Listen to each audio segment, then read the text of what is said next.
Hey guys, tonight we're stepping back over 2,000 years to walk in the sandals of someone in Cleopatra's royal court. Imagine yourself standing on a balcony overlooking the glittering Mediterranean, the lighthouse of Alexandria piercing the dawn sky, while the scent of frankincense and sea salt mingles in your nostrils. The day ahead will be filled with intrigue, luxury, and possibly assassinations. That last one's not great for your health prospects, so maybe don't accept any special wine from smiling courtiers with daggers up their sleeves. If this is helping your restless mind slow down, gently tap that like button and subscribe to our historical sleep journeys. I invite you to share your location and local time in the comments, so we can know where our community of dreamers is joining us from. Now, prepare your environment, reduce the brightness of your room, rest your eyes momentarily while taking 3 deep breaths, and let's gently navigate together through this narrative that will lead us to rest. You wake to the gentle nudge of a household slave as pre-dawn light filters through the latticed windows of your chamber in the royal palace complex. As a member of Cleopatra's court, perhaps an advisor, diplomat, or noble relation, you're accorded the luxury of private quarters, modest compared to the Queen's opulent chambers, but lavish by any common standard. Your bed is raised on a wooden frame, your mattress stuffed with soft wool rather than the straw commoners make do with, and linen sheets imported from the finest Egyptian mills cradle your body. The slave silently fills a basin with rose-scented water for your morning ablutions, while another lights oil lamps against the retreating darkness. Outside your window, Alexandria is stirring. Even before full daybreak, the royal compound buzzes with activity. Kitchen slaves have been awake for hours preparing bread in the palace bakeries, their arms covered in flour as they knead dough that will feed hundreds. Guards changing shifts murmur quiet passwords as they trade places along the palace walls. You rise quickly. Tardiness isn't tolerated in the royal household, not even for those of status. Historians still argue whether Cleopatra herself was an early riser or preferred to conduct morning business from her royal bed. But regardless of her personal habits, her court functions with relentless precision. The punishment for keeping the Queen waiting ranges from embarrassing public reprimand to, well, let's just say some courtiers who overslept were never seen at breakfast again. Your clothing is laid out, fine Egyptian linen, perhaps with a touch of imported silk if you're particularly wealthy or favored. Men of status wear the traditional Greek hymation over a chiton, while women don elegant linen dresses that reflect the curious blend of Egyptian tradition and Greek influence that characterizes Cleopatra's court.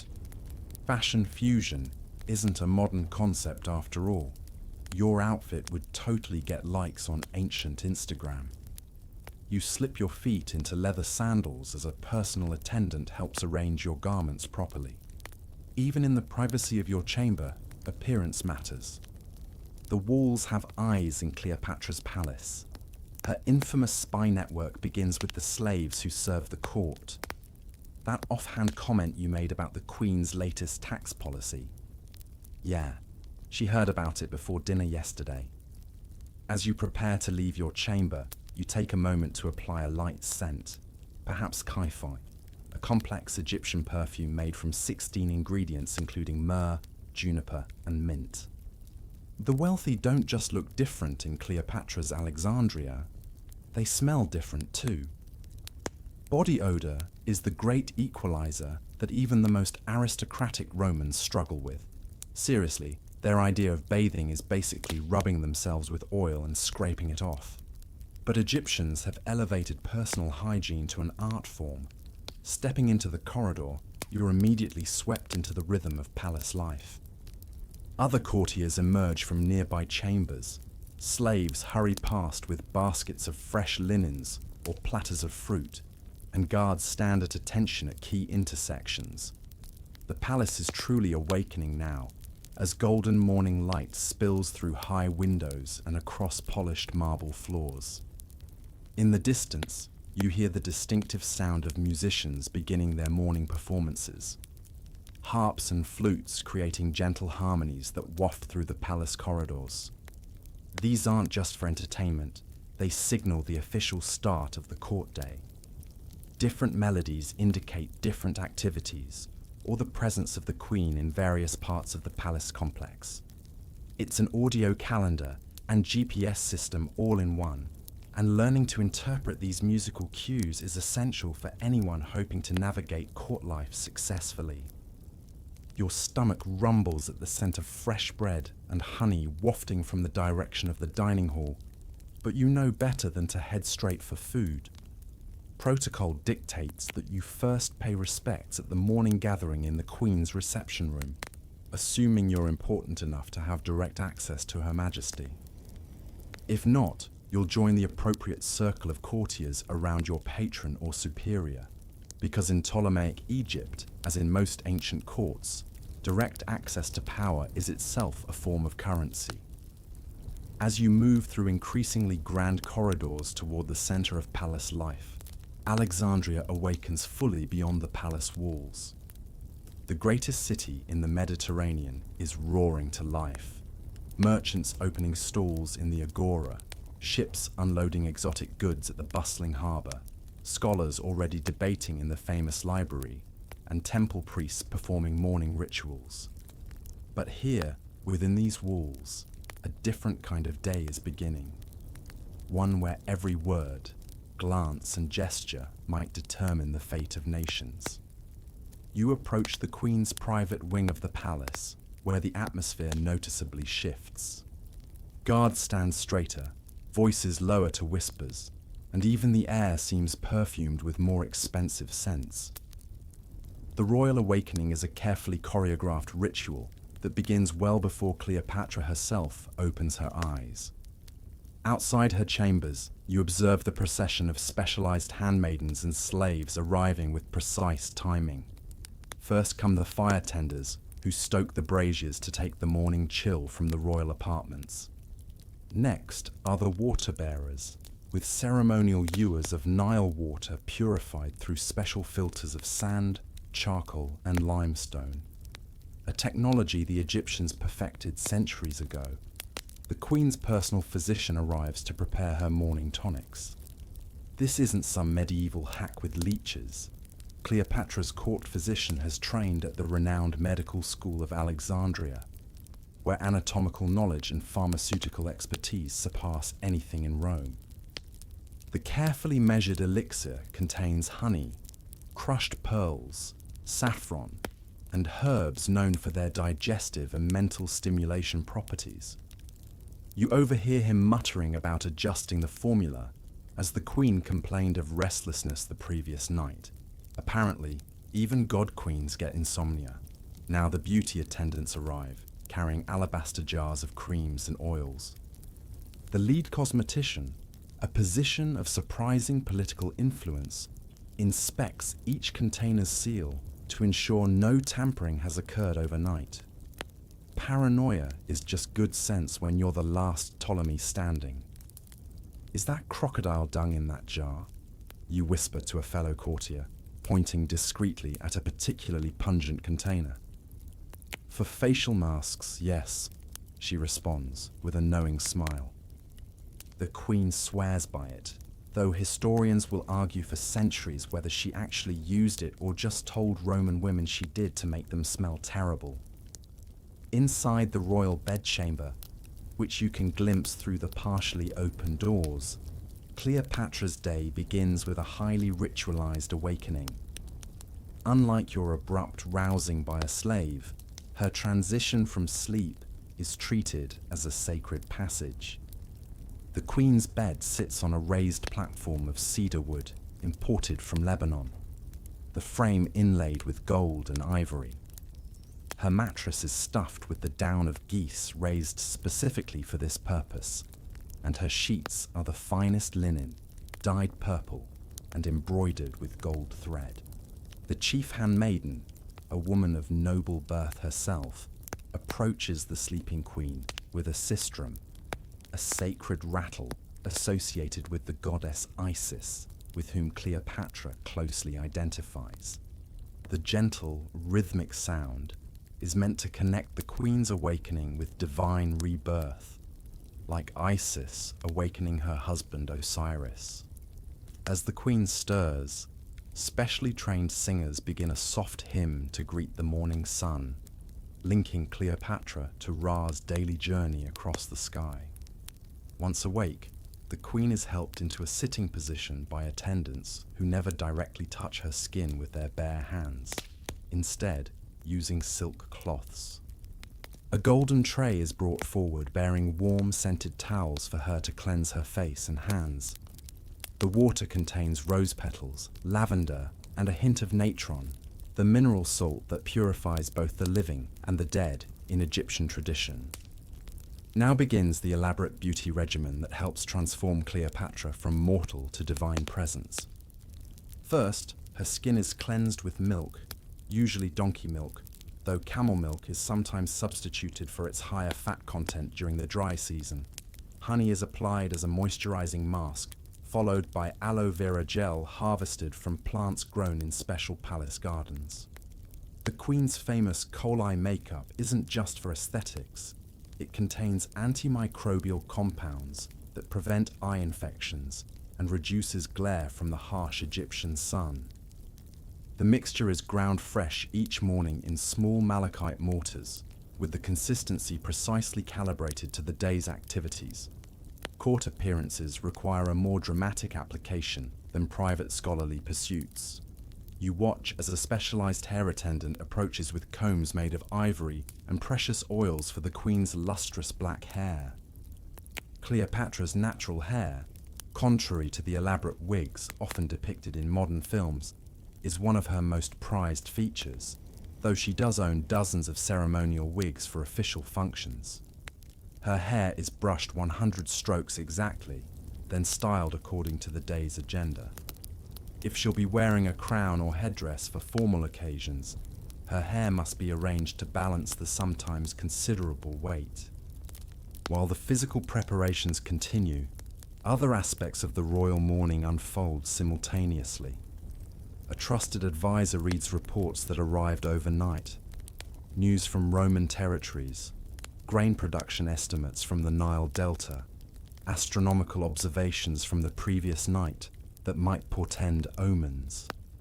Cleopatra listens while her body is attended to, occasionally dictating responses that scribes record on papyrus. Religious observances are integrated into the mourning ritual. A priest from the Temple of Isis arrives to lead brief prayers, burning special incense and offering libations. Though the Ptolemies are of Greek origin, Cleopatra has embraced Egyptian religious practices with unprecedented enthusiasm, seeing herself as the living embodiment of Isis. This devotion isn't just personal piety, it's shrewd politics, connecting her to her subjects in ways her ancestors never achieved. Finally, the queen is ready to select her attire for the day, a decision influenced by both politics and practicality.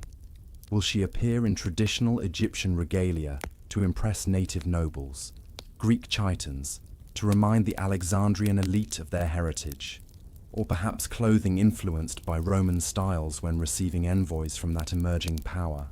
Her wardrobe is a diplomatic tool, and today's selection will be analyzed by courtiers for clues about her political intentions.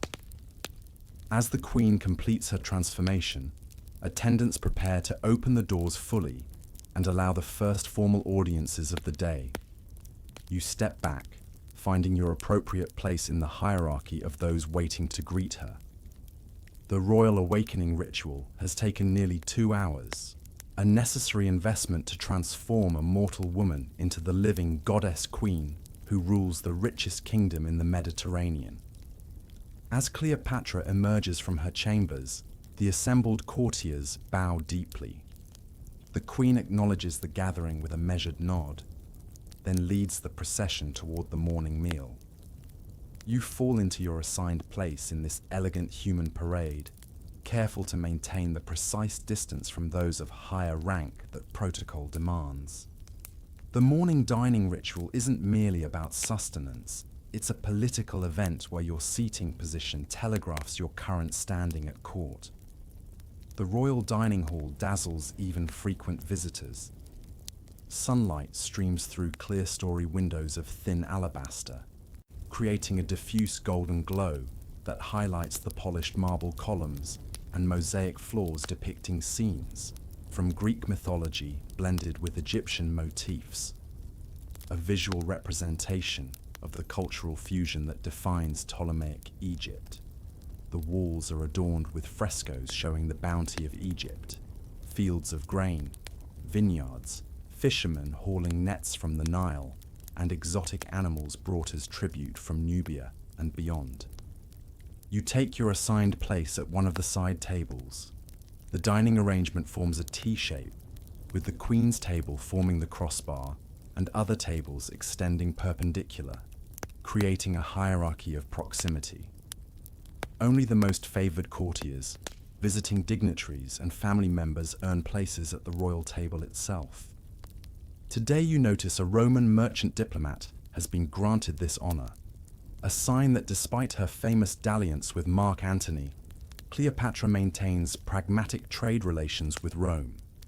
Slaves place settings before each diner, finely crafted plates of silver for the highest ranks, decorated pottery for mid-level courtiers like yourself, all accompanied by drinking vessels appropriate to your station. The Queen naturally dines using golden tableware, some pieces inherited from Alexander the Great himself, or so the palace historians claim. The Ptolemies never miss an opportunity to reinforce their connection to Alexander, whose body is housed in a magnificent tomb in Alexandria.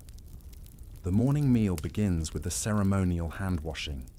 Servants move among the diners with ewers of scented water and cloths. The Queen is served first, then those at her table, with the ritual proceeding outward in order of rank. You notice a minor official at a distant table being served last. Apparently, his failed tax collection scheme in the Delta has resulted in a very public demotion in the dining hierarchy. The court takes note. Fortunes rise and fall with the subtlety of seating arrangements. Breakfast in Cleopatra's court bears little resemblance to modern morning meals. The first course consists of fresh figs, dates, and pomegranates arranged in decorative patterns, accompanied by white cheese made from goat's milk. Bread follows, not the coarse loaves eaten by commoners, but fine-textured rolls made from carefully sifted wheat flour, some flavored with honey and cinnamon, others with herbs and olive oil. Servants offer small bowls of garum, the fermented fish sauce beloved throughout the Mediterranean, for dipping bread. The pungent condiment remains an acquired taste even among the elite, and you notice several Greek-born courtiers discreetly declining it. "The fish sauce is particularly potent today," whispers the courtier beside you. "The palace kitchens received a fresh batch from Canopus yesterday. They claim it's made with the traditional recipe dating back to Pharaoh Khufu's time, but honestly, I think they just left it fermenting too long." You smile politely at this attempt at morning humor, while carefully monitoring the Queen's table for important interactions. Court etiquette demands attentiveness to the monarch, while maintaining the illusion of respecting her privacy, a contradictory requirement that has ruined many promising careers. Cleopatra eats sparingly, you notice, focusing more on conducting business than on the food. She speaks animatedly with the Roman visitor, while a scribe stands discreetly behind her, recording notes. Occasionally, she summons different courtiers to her table for brief consultations, a method she uses to prevent any single advisor from gaining too much influence or information. The main breakfast dishes arrive. Poached eggs served with a sauce of crushed herbs and olive oil. Small portions of fish from the morning's catch, lightly grilled and seasoned with pepper, imported at great expense from India. And for the Queen's table only, delicacies like roasted flamingo tongues and peacock eggs. foods chosen as much for their exclusivity as their taste. Historians still argue whether such exotic foods were regular fare or reserved for impressing visitors. But the palace kitchen's records suggest that unusual ingredients were a daily occurrence, not merely for special occasions. Servants constantly refilled drinking cups with watered wine. Yes, even at breakfast. The wine comes from royal vineyards in the Fayum region, the water from special cisterns that collect rainwater rather than from the Nile. The queen herself drinks a specially prepared beverage of honey, citrus, and herbs, which palace physicians claim enhances mental acuity. As you eat, you become aware of the subtle dynamics of information exchange occurring throughout the hall. Morning dining is when the court's unofficial intelligence network operates most efficiently.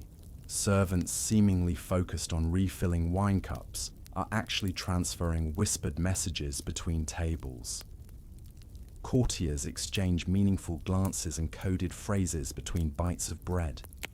You catch fragments of conversation about grain shipments delayed by storms, a minor rebellion in a southern province swiftly crushed by loyal troops, and rumors of a new Roman military commander arriving in Cyprus. Potentially concerning news, given the island's strategic importance to Egypt. "Have you heard about the new tax proposal?" asks the courtier beside you, leaning in slightly. The Queen's financial advisors are suggesting an increase on luxury imports to fund the new harbour expansions. You recognize this for what it is: a fishing expedition to gauge your reaction and potentially your connections to the import trade. Court breakfast conversation is a minefield of such subtle probes, with seemingly innocent questions designed to map allegiances and business interests. You offer a non-committal response, having survived this long at court by mastering the art of pleasant vagueness. The meal concludes with sweet honey cakes and dried fruits. As is customary, the Queen is the first to finish, signaling the end of formal dining. She rises, prompting all in attendance to stand respectfully. Before departing, she makes a brief announcement about the day's court schedule, highlighting which petitioners will have audience priority and which administrative matters require immediate attention. As Cleopatra exits with her closest advisors, the remaining courtiers separate according to their day's duties. Some will attend the Queen at her morning court session. Others have administrative responsibilities in various parts of the palace complex, and a few have permission to conduct personal business in the city. The morning meal has set the tone for the day's politics, established subtle shifts in favor, and, almost incidentally, provided nourishment for the complex organism that is the royal court. You follow the stream of courtiers, heading toward the great audience chamber, where Cleopatra will hold her morning court session. The hallways widen as you approach, with ceiling heights increasing dramatically to create an intentional sense of awe. Guards stand at rigid attention, their polished bronze breastplates catching the light. These aren't just any soldiers. They're the Macedonian Guard, descendants of Alexander's original troops, who serve as the Queen's most loyal security force. The audience chamber itself is a masterpiece of architectural intimidation. Massive columns rise to support a ceiling painted with astronomical scenes, the Egyptian zodiac interwoven with Greek constellations in a stunning blue field dotted with gold leaf stars. The floor is polished marble imported from quarries in Greece, and the walls feature alternating panels of carved cedar and painted plaster, depicting the Queen's ancestors and their accomplishments, both real and mythologized. At the far end sits the royal dais with Cleopatra's throne, not the solid gold monstrosity depicted in Hollywood films, but something far more symbolic and culturally complex. The chair itself is constructed of ebony inlaid with ivory, gold, and lapis lazuli. Its arms terminate in lioness heads, representing Sekhmet, the fierce protective goddess. The back features intricate carvings showing the queen receiving power directly from Isis. Yet the overall design incorporates Greek aesthetic principles, another visual reminder of the dual identity Cleopatra cultivates: Egyptian divinity wrapped in Hellenic sophistication. Court officials direct you to your appropriate standing position based on rank. The chamber gradually fills with people arranged in a carefully orchestrated hierarchy. Closest to the throne stand the highest officials and most favored advisors. Then military commanders, important priests, wealthy merchants, and finally, those seeking audience. You notice that supplicants from outside the palace are easily identifiable by their nervous expressions and slightly outdated clothing styles. Fashion moves quickly in Alexandria, and even wealthy provincials struggle to keep pace. "I heard there are grain merchants from Rhodes seeking trading privileges today," whispers a fellow courtier. "And apparently that developer who wants to build that ridiculous pleasure pavilion in the harbour district is back again with a revised proposal. Third time this month," you reply with a knowing smile.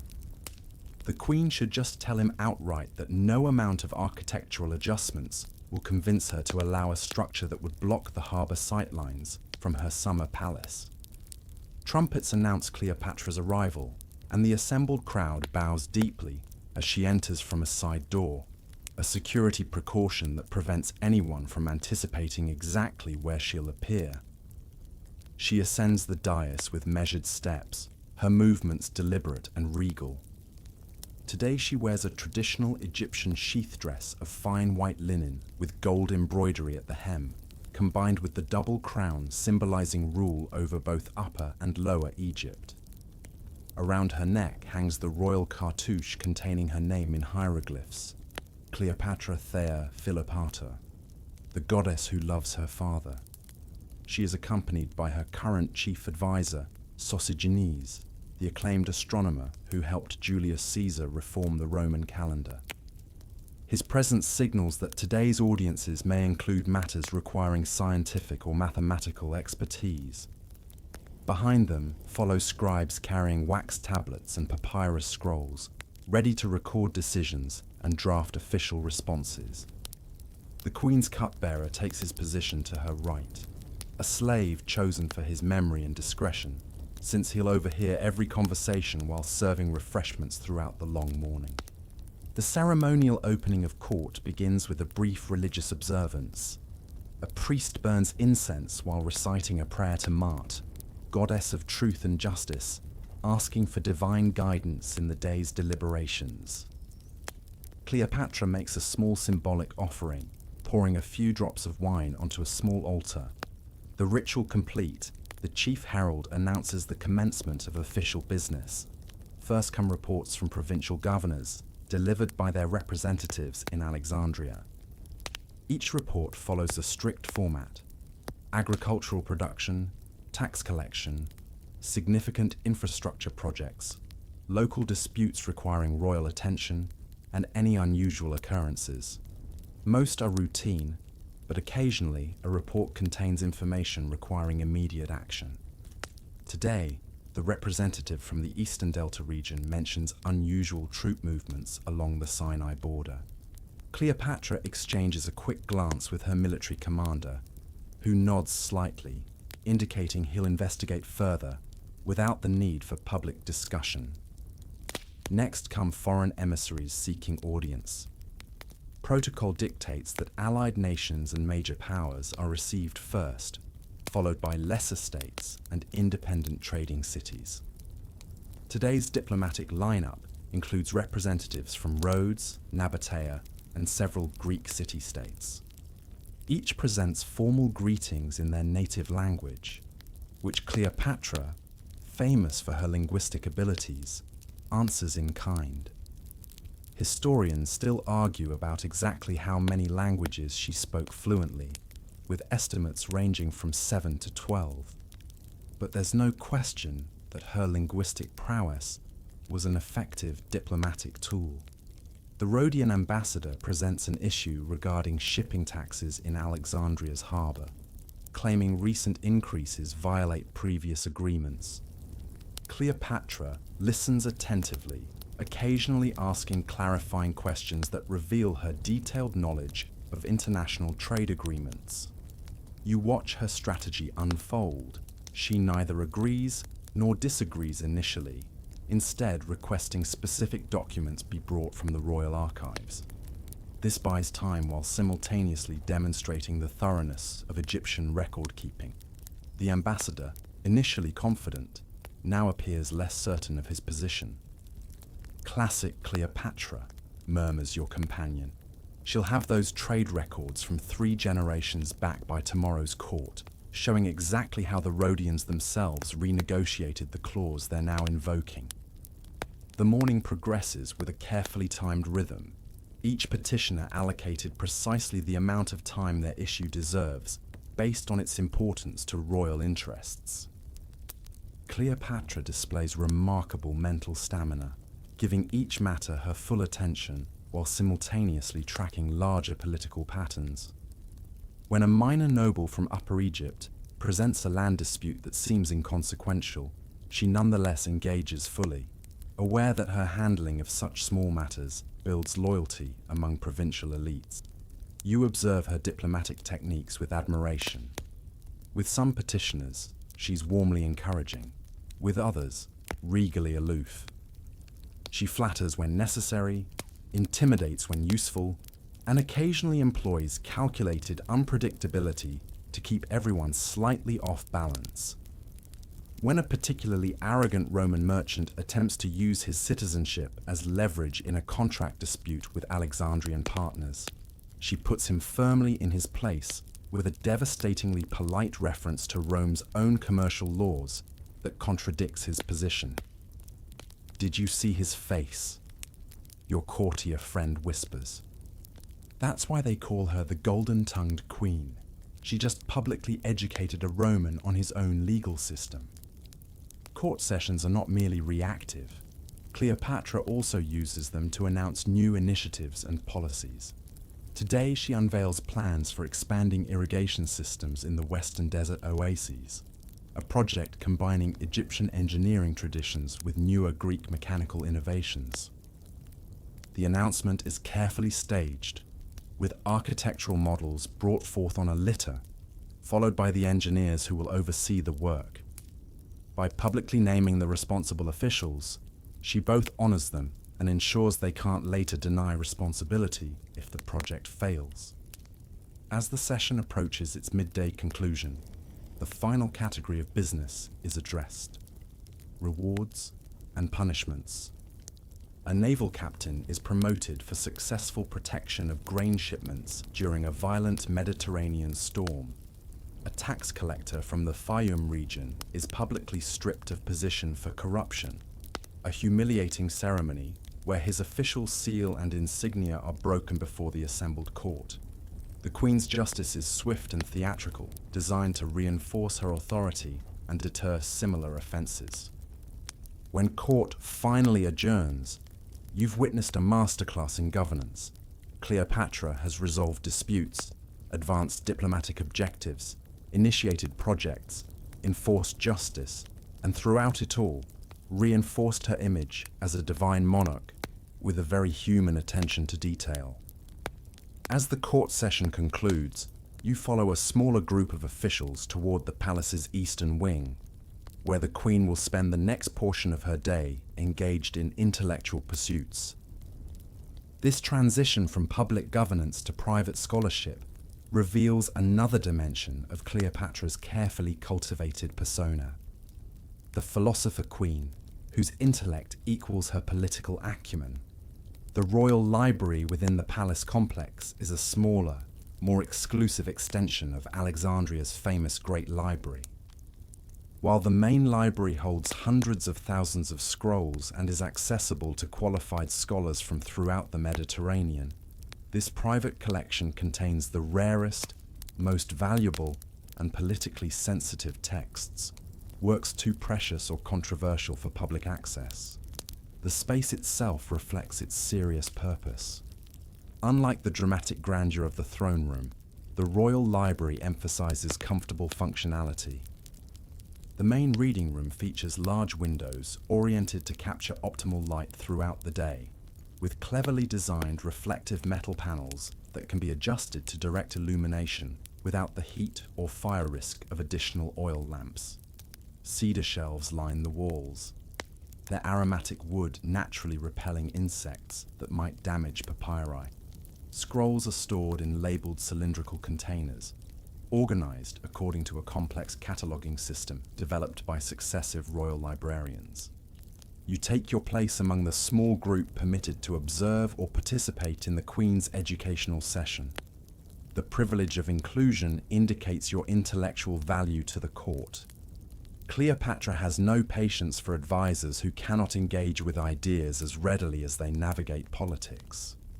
The morning's selected scholars already wait, including philosophers, mathematicians, and specialists in various fields relevant to current royal projects.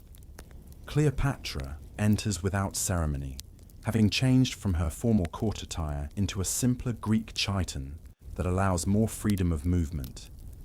She wears a thin gold diadem rather than a crown, still marking her royal status, but signaling this is a working session rather than a formal appearance. She's accompanied by personal slaves carrying writing implements, blank papyri, and several scrolls marked with placeholder ribbons. Today we continue our examination of Archimedes' work on hydrostatics, she announces, referring to the brilliant Syracusan mathematician whose treatises have been carefully collected for the Royal Library. I'm particularly interested in practical applications for improving our irrigation systems in the Delta region. The chief royal mathematician, an elderly Greek with a reputation for brilliance and social awkwardness in equal measure, unrolls a scroll containing diagrams of Archimedes' screw, a device for lifting water that has been used in Egypt for irrigation, but might be improved with new understanding of the physical principles involved. Your Majesty, I've calculated that modifications to the angle of incline could increase efficiency by nearly 20%, he explains, pointing to mathematical notations that would be incomprehensible to most courtiers, but which the Queen examines with genuine understanding. Contrary to popular depictions of ancient monarchs as merely symbolic figures, Cleopatra actively participates in these technical discussions. She asks incisive questions about material strengths, maintenance requirements, and implementation costs that reveal both her scientific knowledge and practical governing concerns. She occasionally makes notes in her own hand, rather than dictating to scribes, another departure from typical royal behavior. Historians still debate the extent of Cleopatra's personal scientific expertise, whispers an elderly court physician beside you. Some claim her interest was purely political posturing, but I've seen her correctly diagnose complex medical conditions and suggest treatment modifications that worked. Her understanding of pharmacology rivals many trained physicians. The educational session continues with a shift to linguistics. Cleopatra is famously the first of her Ptolemaic dynasty to actually speak Egyptian, rather than relying entirely on translators. Today, she works with a priest scribe on improving her understanding of demotic script, the everyday writing system used for administrative purposes throughout Egypt, distinct from the formal hieroglyphics reserved for religious and monumental inscriptions. The common people consider it a miracle that their queen speaks directly to them, the priest comments, as Cleopatra practices writing administrative directives in demotic characters. Your predecessor never bothered to learn the language of Egypt despite ruling it for decades. It's not a miracle, it's common sense, she responds dryly. How can one effectively rule a people whose words one cannot understand? Besides, Egyptian is a beautifully precise language for legal matters, much clearer than Greek in certain contexts.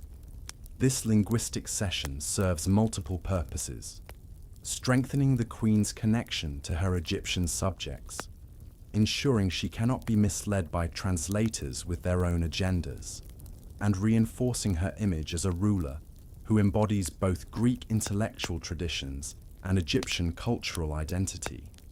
The morning's education continues with a review of historical and political texts. A scholar unrolls a scroll containing writings of Thucydides on the Peloponnesian War, focusing on passages relevant to managing alliances between stronger and weaker states, clearly applicable to Egypt's precarious position between Rome and other Mediterranean powers. Cleopatra listens to the reading, occasionally interrupting to compare the ancient Greek situation with current diplomatic challenges. Notice how Athens' heavy-handedness with their so-called allies eventually drove them to Sparta's side, she observes. Rome would do well to study this lesson, and so would we, in our management of our own client states. The practical application of historical knowledge to current politics exemplifies the Queen's approach to education. All learning ultimately serves the interests of the state. Even seemingly abstract philosophical discussions about justice or virtue inevitably circle back to governance implications. A surprising portion of the educational session focuses on economic matters. Cleopatra summons her treasury officials to review reports on agricultural productivity, tax collection efficiency, and trade balances with various Mediterranean partners.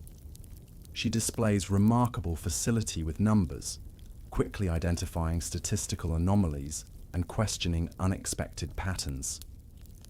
These wheat harvest figures from the Central Delta show a 17% decrease from last year. Yet rainfall has been favorable, and the Nile flood was adequate, she notes, pointing to a column of figures. Either someone is skimming significant quantities or our land management practices have suddenly failed. Investigate immediately. The fringe historical theory that Cleopatra actually invented an early form of economic forecasting probably overstates her innovations, but court records clearly demonstrate she applied mathematical principles to economic planning more systematically than previous rulers. Her education includes regular review of multi-year trends in agricultural output, population changes, and trade patterns, data-driven governance unusual for the ancient.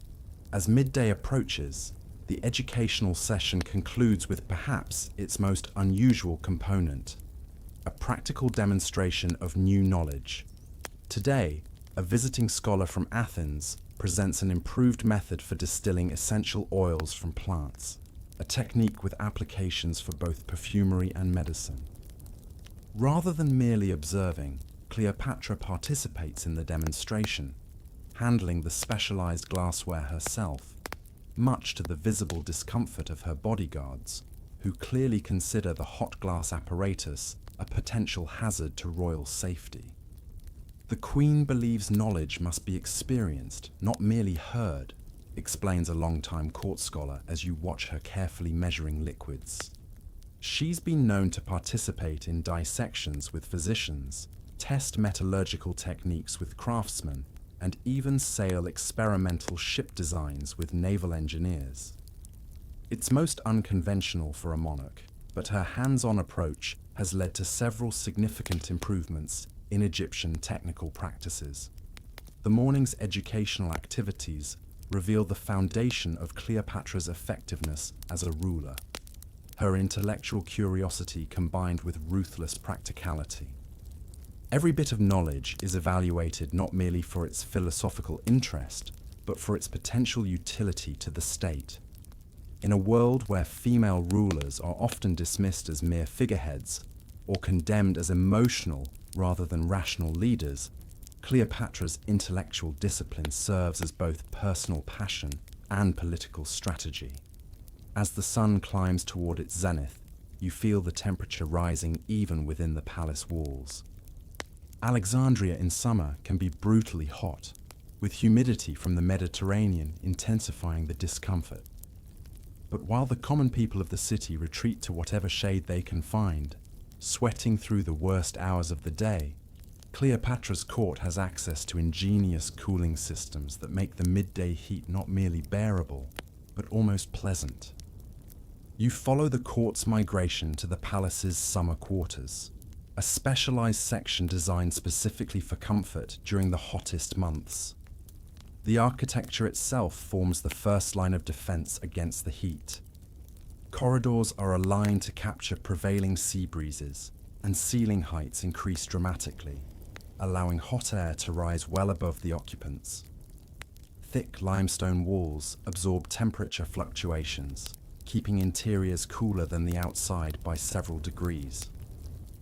The Queen's engineers have been experimenting with wall thicknesses, explains an architectural overseer walking beside you. They've determined that limestone blocks of precisely 1.2 cubits provide optimal insulation without excessive material costs. Every element of the summer palace is designed according to mathematical principles. As you enter the central cooling hall, you witness Egyptian environmental engineering at its finest. A series of cleverly designed air shafts channel breezes across water features, creating natural evaporative cooling. Slaves constantly replenish large, shallow pools with fresh water, while others wave enormous palm leaf fans in coordinated rhythm, generating artificial air currents. The combined effect reduces the temperature significantly, creating an almost miraculous microclimate within the palace. The most impressive cooling technology centers around what modern engineers might recognize as an early form of air conditioning. In subterranean chambers beneath the palace, slaves pack large ceramic containers with snow and ice transported at great expense from the mountains of Lebanon, preserved in insulated containers and brought by swift ships. This precious frozen cargo is a luxury reserved exclusively for royalty and the highest elites. Air channels allow the chilled air from these ice rooms to rise through screened vents in the floor, creating pockets of astonishing coolness in key locations. The Queen insists on preserving the snow chambers for her library and scientific workrooms rather than her personal quarters, comments a palace official. She claims scholars think more clearly in cool environments and that protecting the papyri from humidity is more important than her personal comfort. Historians still argue whether this represents genuine intellectual priorities or merely clever public relations, demonstrating her commitment to knowledge over luxury. Cleopatra reclines on a marble bench designed to stay cool even in extreme heat. She's changed again, now wearing the lightest possible linen garment, appropriate for a queen during informal hours. Courtiers gather in the cooling hall, positioning themselves near the precious air vents while pretending their seating choices are random rather than calculated for maximum comfort. The midday retreat isn't merely about escaping the heat, it's a time for lighter conversation, cultural enrichment, and the kind of informal political discussions that can't take place in official settings. Musicians play soothing melodies on harps and flutes, their music selected to create a sense of coolness. Higher notes and water-inspired rhythms that psychologically reinforce the physical cooling efforts. Slaves circulate with refreshments designed specifically for heat mitigation, chilled fruit juices mixed with mint, cucumber water infused with herbs, and small portions of sherbet-like confections made with the precious ice from below. These aren't served in the gold or silver vessels used for formal occasions, but in specially designed porous clay cups that keep liquids cool through evaporation. Another example of Egyptian practical science improving daily life. Try the melon juice with honey and snow, suggests a courtier beside you. It's imported from fields near Memphis, where they've developed a cultivation technique that produces the sweetest fruit in the kingdom. The recipe is supposedly Persian originally, but our kitchen slaves have perfected it with local ingredients. You accept the offered beverage, noting that even in this seemingly casual refreshment, there are status indicators. The amount of precious snow included in your drink is carefully calibrated to your court rank, a visible measurement of royal favor in frozen form. While the atmosphere appears relaxed, the business of governance continues even during this heat-enforced retreat. Cleopatra uses this time for cultural diplomacy, today engaging with a visiting poet from Athens who has composed verses in her honor. The literary arts serve political purposes in the Hellenistic world, with royal patronage of artists creating soft power and cultural prestige. Your verses comparing my wisdom to Athena's are gracious, she tells the poet after his recitation. Though perhaps Alexandria's library might benefit from works less focused on flattery and more on genuine insight. Her critique is delivered with such charm that the poet appears honored rather than insulted by the redirect. The technological innovations visible during this midday retreat highlight Egypt's practical scientific achievements. While Greek science often focused on theoretical knowledge, the Egyptian tradition excelled at applied engineering. Under Cleopatra, these approaches merged, creating particularly effective solutions to everyday problems. You observe an example of this hybrid approach as an engineer demonstrates a new cooling system prototype in a corner of the hall. Using principles derived from Greek pneumatic theory, combined with traditional Egyptian knowledge of airflow, he's created a mechanical fan powered by a weight-driven mechanism similar to those used in water clocks. The Queen examines it with genuine interest, asking detailed questions about efficiency and potential applications beyond the palace. Could this be adapted for use in the grain storage facilities? She asks. The reduction in humidity might prevent spoilage during longer storage periods. The engineer appears momentarily surprised at this practical application of his invention, having clearly designed it with royal luxury in mind, rather than agricultural infrastructure. With some modifications, yes, Your Majesty. The basic principles would remain effective even at larger scale. Prepare cost estimates for implementation at the main Alexandria granaries, she instructs. If successful, we'll expand to storage facilities throughout the Delta. Even this brief exchange reveals Cleopatra's governance approach, always connecting innovation to practical state benefits, particularly those involving Egypt's crucial grain production that forms the foundation of its wealth and power. As the hottest part of the day continues, the Queen uses this time for another essential royal function, the maintenance of court cohesion through social interaction. Unlike the strictly hierarchical formal audiences, these midday gatherings allow for somewhat more relaxed mingling among court factions.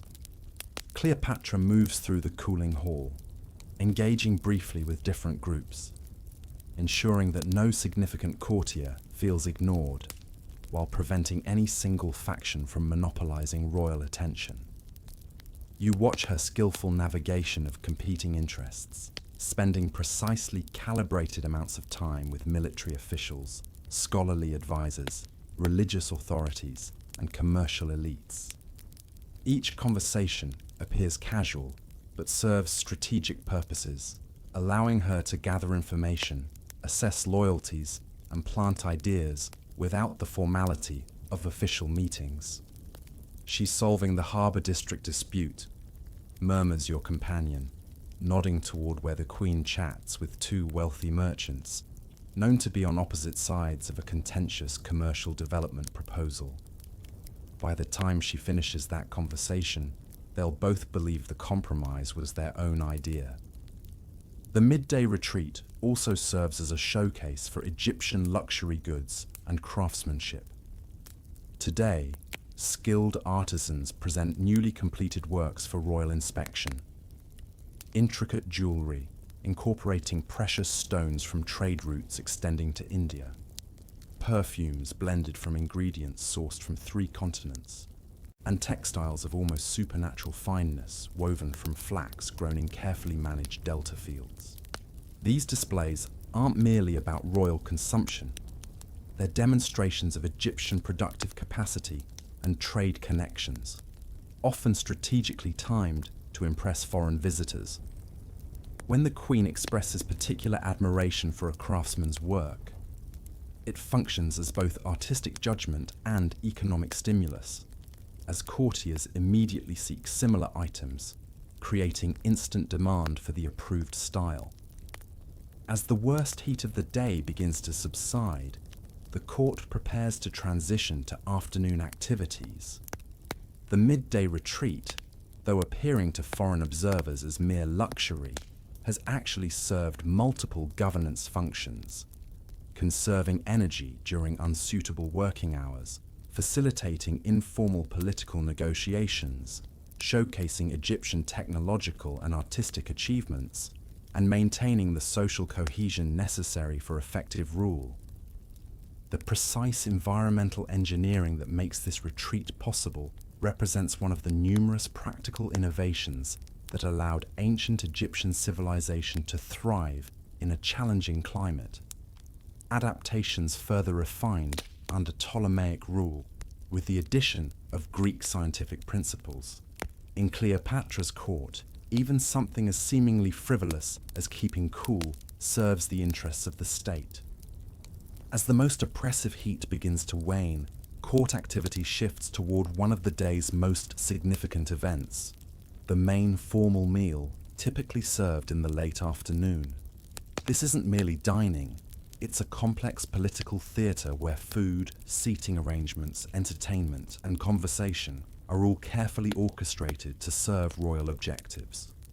You join the procession heading toward the grand banquet hall, a space used only for the most important meals and celebrations. Unlike the morning dining room, this vast chamber is designed to accommodate up to 200 guests when necessary, though today's gathering will be smaller, perhaps 60 courtiers of varying rank plus any distinguished visitors currently in Alexandria.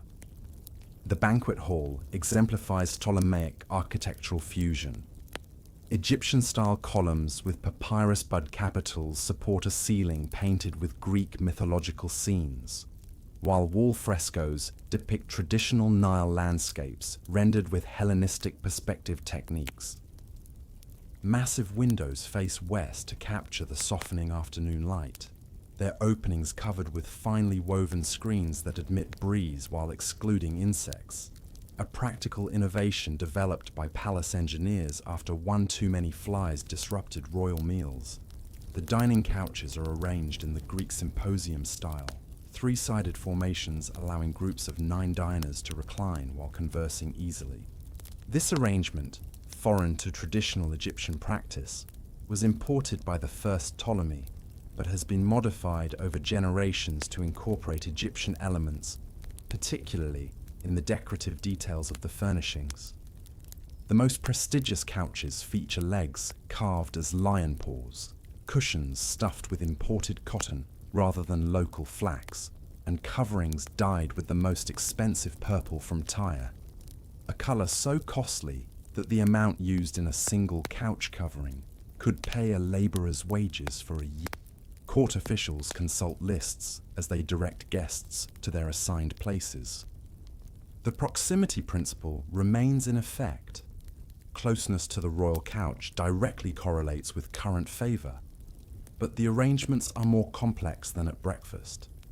Strategic groupings place potentially cooperative officials near each other, separate known antagonists, and position foreign visitors where they can observe and be impressed by the court's splendour without overhearing sensitive conversations. You find yourself assigned to a mid-tier couch shared with several other courtiers of similar rank, positioned with a decent view of the royal dining area, but not close enough to catch every word of the Queen's conversation. As you recline on your assigned couch, a slave immediately appears to remove your sandals and wash your feet, a practical hygiene measure given the reclining dining style, but performed with ceremonial flourish that transforms necessity into luxury. Cleopatra makes her entrance when all guests are settled, accompanied by musicians playing a stately processional composition. For this meal, she wears Greek-style formal attire, a chiton of fine imported silk in royal purple with gold embroidery, accessorized with elaborate jewelry that combines Greek design aesthetics with Egyptian symbolic elements. Her hair is arranged in a sophisticated Greek style, adorned with a gold diadem set with pearls and emeralds. This deliberately Hellenic presentation contrasts with her more Egyptian styling during morning court, demonstrating her dual cultural fluency. Notice she's wearing predominantly Greek attire today, murmurs a veteran courtier beside you. That signals we should expect Greek customs to dominate the meal. When she appears in Egyptian regalia, we follow Egyptian dining protocols. The Queen uses costume to establish cultural context without having to issue explicit instructions. Once the Queen is comfortably arranged on the royal couch, positioned slightly higher than all others and distinguished by its gold-threaded upholstery, the meal formally begins. A libation ceremony comes first, with wine offered to the gods. In the complex religious environment of Ptolemaic Egypt, these rituals acknowledge both Greek and Egyptian deities, with particular emphasis on Dionysus, associated with wine and festivity in Greek tradition, and Hathor, the Egyptian goddess connected to joy, celebration, and intoxication. The first course arrives with theatrical timing, as servers enter in choreographed formation, bearing trays of appetizers. Olives marinated in herbs, small portions of garum-seasoned fish, bread with flavored oils, and an assortment of imported cheeses. Each item represents a different region of Cleopatra's kingdom or an important trading partner, functioning as both culinary experience and political geography lesson. These particular olives come from royal estates near Paratonium, explains your dining companion, indicating a distinctively wrinkled variety. They require minimal water, so the Queen has been encouraging their cultivation as a drought-resistant crop in vulnerable regions. Even her agricultural policies appear on our dining couches. Wine flows freely, though always mixed with water in the Greek custom. Consuming undiluted wine is considered barbaric in Hellenistic culture. Different varieties are served throughout the meal, progressing from lighter to stronger. The royal vineyards produce several distinctive styles, and the palace cellars also stock imported wines from throughout the Mediterranean. Like everything at court, wine service follows strict hierarchical principles, with the finest vintages reserved for the higher couches. This red variety was supposedly first cultivated using vines brought by Alexander's troops from Macedon, your companion comments as a server fills your cup. Historians still argue whether that's true or just clever marketing by the vineyard owner. Either way, it's one of the Queen's preferred everyday wines, neither the most expensive nor the most common. As the meal progresses, you observe Cleopatra's masterful management of the social dynamic. While appearing relaxed and engaged in pleasant conversation, she systematically works through diplomatic and political objectives. When she directs a particular question to an official several couches away, everyone understands it's not casual conversation, but a public request for information or accountability. When she praises a provincial administrator's recent work in resolving a water rights dispute, it signals royal approval that will strengthen his position among his peers.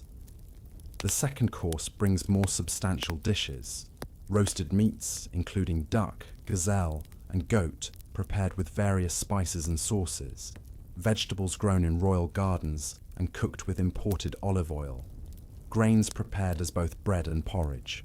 The portions are generous but not excessive. Cleopatra's court avoids the gross overindulgence sometimes associated with Roman banquets, instead emphasizing quality and variety over sheer quantity. Between courses, entertainers perform briefly, musicians playing compositions from both Greek and Egyptian traditions, a poet reciting verses celebrating a recent diplomatic success, acrobats demonstrating astonishing physical control. These performances serve multiple purposes. They provide convenient breaks for political conversations to reset, showcase cultural accomplishments to foreign visitors, and allow diners time to prepare for the next round of eating. The most substantial diplomatic business typically occurs during the main course. Today, Cleopatra uses this time to address concerns about grain shipments to several Greek city-states that have historically aligned with Egyptian interests. Rather than conducting these negotiations privately, she deliberately raises the topic in this semi-public setting, allowing representatives from the cities in question to present their requests while making it clear that other potential trading partners are present and interested. The implicit competition creates leverage that a private meeting would not. "Masterful," whispers your dining companion as the Queen smoothly extracts better terms while appearing to make concessions. She just secured an additional 5% without explicitly demanding it, and they'll return home believing they negotiated a favorable arrangement. The final savory course features seafood. Alexandria's location makes fresh Mediterranean fish and shellfish a natural luxury. The palace kitchens have perfected techniques for everything from delicate lemon-dressed crustaceans to robust fish stews spiced with imported pepper and local herbs. These dishes showcase Egypt's maritime resources, while demonstrating the palace's logistics capabilities. Some of these sea creatures must be kept alive until just before preparation, requiring specialized holding tanks within the kitchen complex. Throughout the meal, servers constantly appear with ewers of scented water for hand washing between dishes, as dining is done primarily with the fingers in both Greek and Egyptian traditions. These frequent ablutions are both practical and ceremonial, with the quality of the scented water and the materials of the washing bowls indicating status distinctions even in this basic function. The sweet course concludes the formal meal. Fresh fruits including figs, dates, and grapes, pastries made with honey and nuts, and a specialty of the palace kitchens, frozen fruit preparations made possible by the snow chambers below.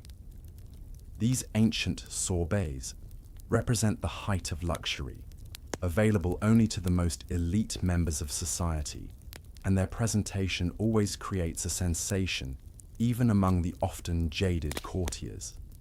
As the meal draws to a close, Cleopatra raises her cup in a formal toast that signals the transition to the symposium portion of the evening, when philosophical discussion and entertainment will take center stage. The afternoon meal has accomplished its objectives, nourishing the court, impressing visitors with Egypt's prosperity, advancing specific diplomatic initiatives, and reinforcing the social hierarchy that maintains palace order. As the formal dining concludes, you join a select group of courtiers following Cleopatra toward the royal harbour for the afternoon excursion on the Nile.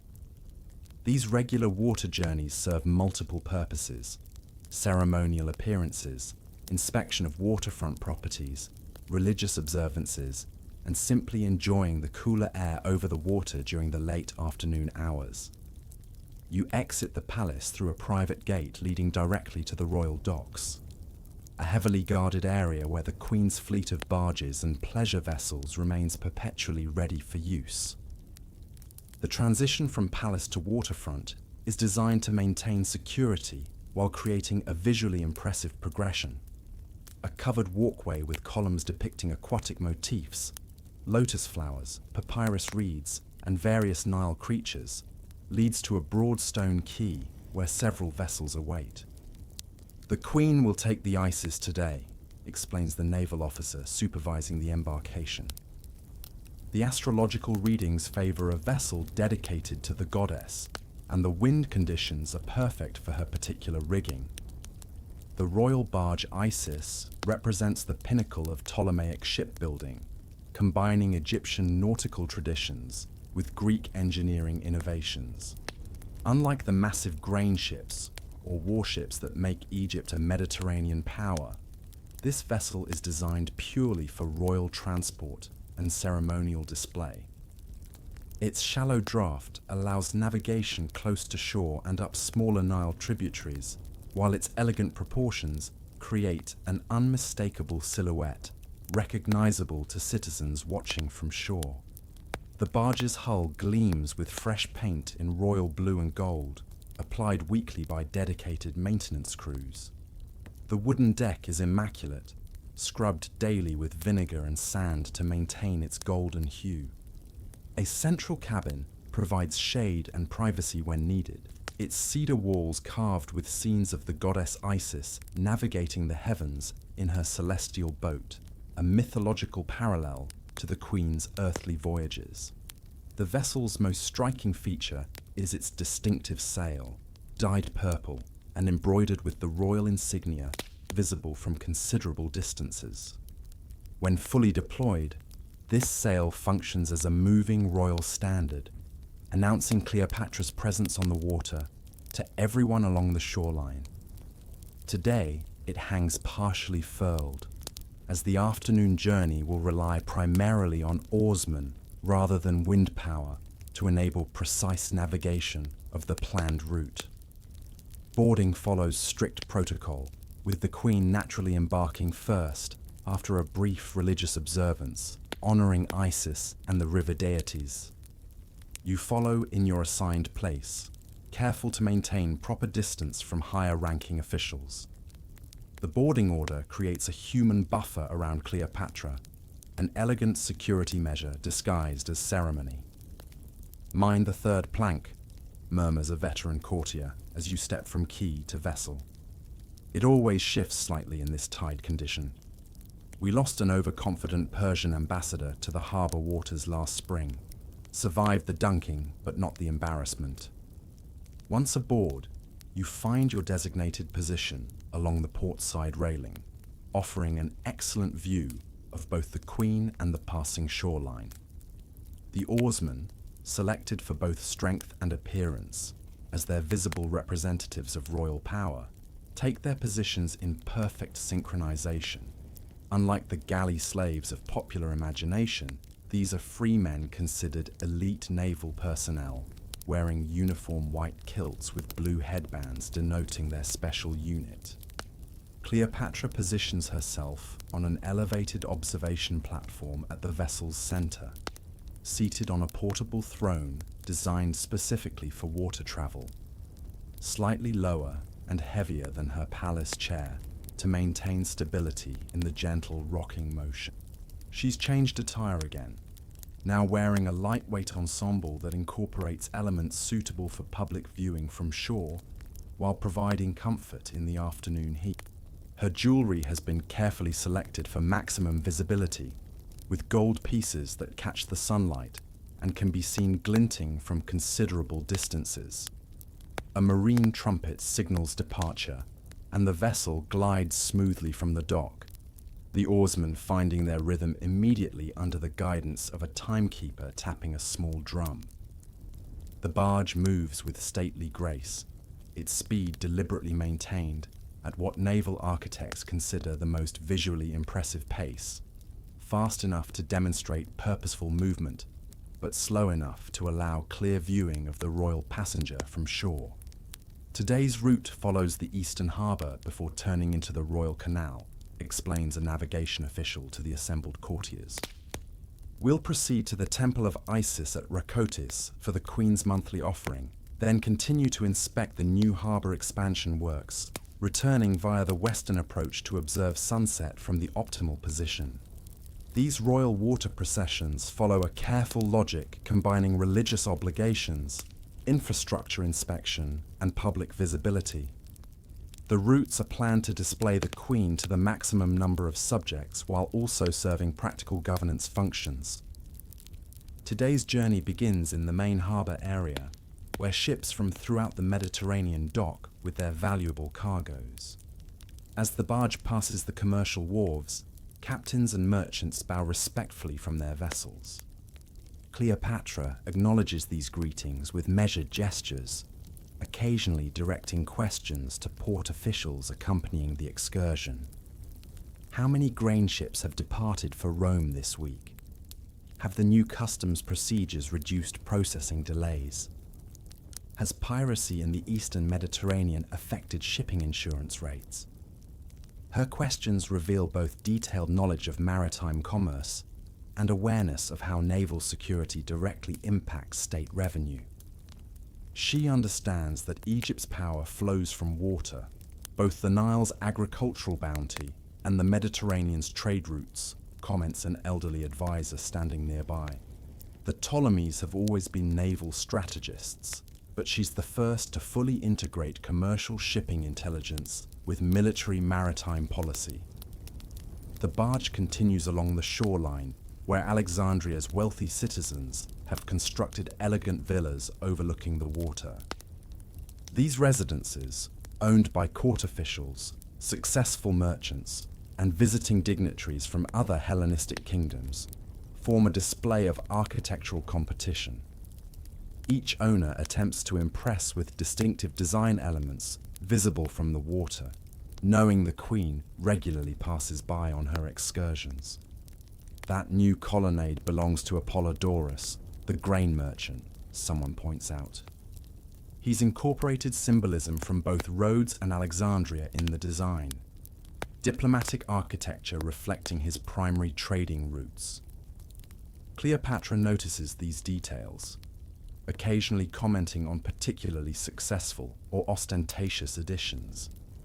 Her observations aren't merely aesthetic. They provide insights into the financial status of important citizens, revealing who has prospered recently and might be approached for voluntary contributions to royal projects. The barge turns into the Royal Canal, an engineering achievement connecting the harbour with Lake Mareotis and ultimately the Nile proper.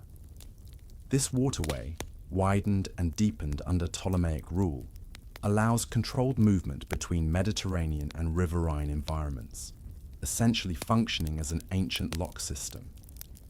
As the vessel navigates this transition, engineers provide updates on ongoing maintenance and improvement projects. You observe how these technical briefings differ from formal court presentations. Here, on the water, Cleopatra engages more directly with specialists, asking detailed questions about siltation rates, water flow management, and structural integrity of canal walls. The setting allows for practical demonstrations as the barge passes problem areas or recent improvements, with the Queen occasionally instructing the vessel to pause for closer examination of particular features. The journey continues to the Temple of Isis at Rakotis, where the barge docks at a special religious quay reserved for royal visits. This monthly pilgrimage represents Cleopatra's careful cultivation of her identity as the living embodiment of Isis, the goddess associated with queenship, magic, and maternal protection. The temple priests, alerted by messenger of the royal approach, await in formal regalia. While most of the entourage remains aboard, Cleopatra disembarks with a small religious delegation to perform the required rituals. From your position on the barge, you can observe the ceremonial procession into the temple, where the queen will make offerings and participate in rites connecting her reign to divine protection. These regular religious observances reinforce her dual identity as both Hellenistic monarch and Egyptian divine queen. The Romans mock her religious devotions as political theatre, remarks a courtier with diplomatic experience. But they fundamentally misunderstand the Egyptian conception of rulership. For her Egyptian subjects, these rituals aren't optional performances, but necessary maintenance of cosmic order. After completing the temple ceremonies, the queen returns to the barge with renewed religious authority, often using these moments after divine communion to announce decisions or policy changes. Today, she proclaims increased funding for agricultural irrigation projects in regions that have shown particular devotion to Isis, effectively using religious patronage as targeted economic development while strengthening political loyalty in strategic agricultural areas.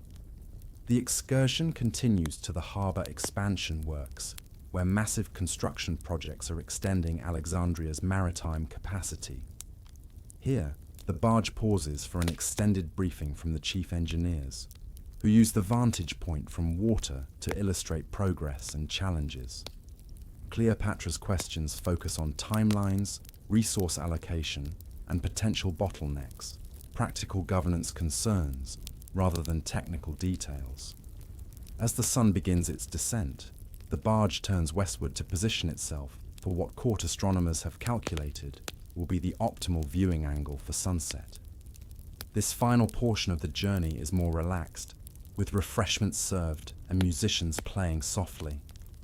The afternoon excursion has accomplished its objectives, reinforcing religious authority, gathering first-hand information on important projects, displaying royal presence to the populace, and providing a more informal setting for discussions that benefit from being outside palace walls.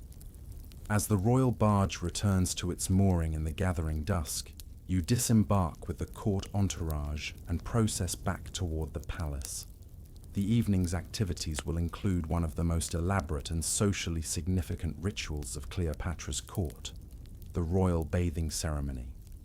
Far more than mere hygiene, these bathing rituals combine elements of religious purification, health treatment, beauty enhancement, and, perhaps most importantly, political networking in a more intimate setting than formal court functions allow.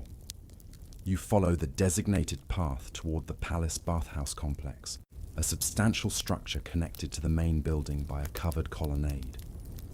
Unlike public bathhouses in the city, which follow primarily Greek or Roman models, the royal bathing facility represents a sophisticated hybrid of traditions: Egyptian purification rituals, Greek bathing practices, and Roman engineering for water management, all enhanced by innovations developed specifically for royal use. The approach to the bathhouse creates a deliberate transition from the outer world to this space of privileged intimacy. The colonnade features alternating statues of water deities from Egyptian and Greek traditions: Anuket and Poseidon, Hapi and the nymphs, while small fountains provide both aesthetic beauty and the practical benefit of increasing humidity to prepare the skin.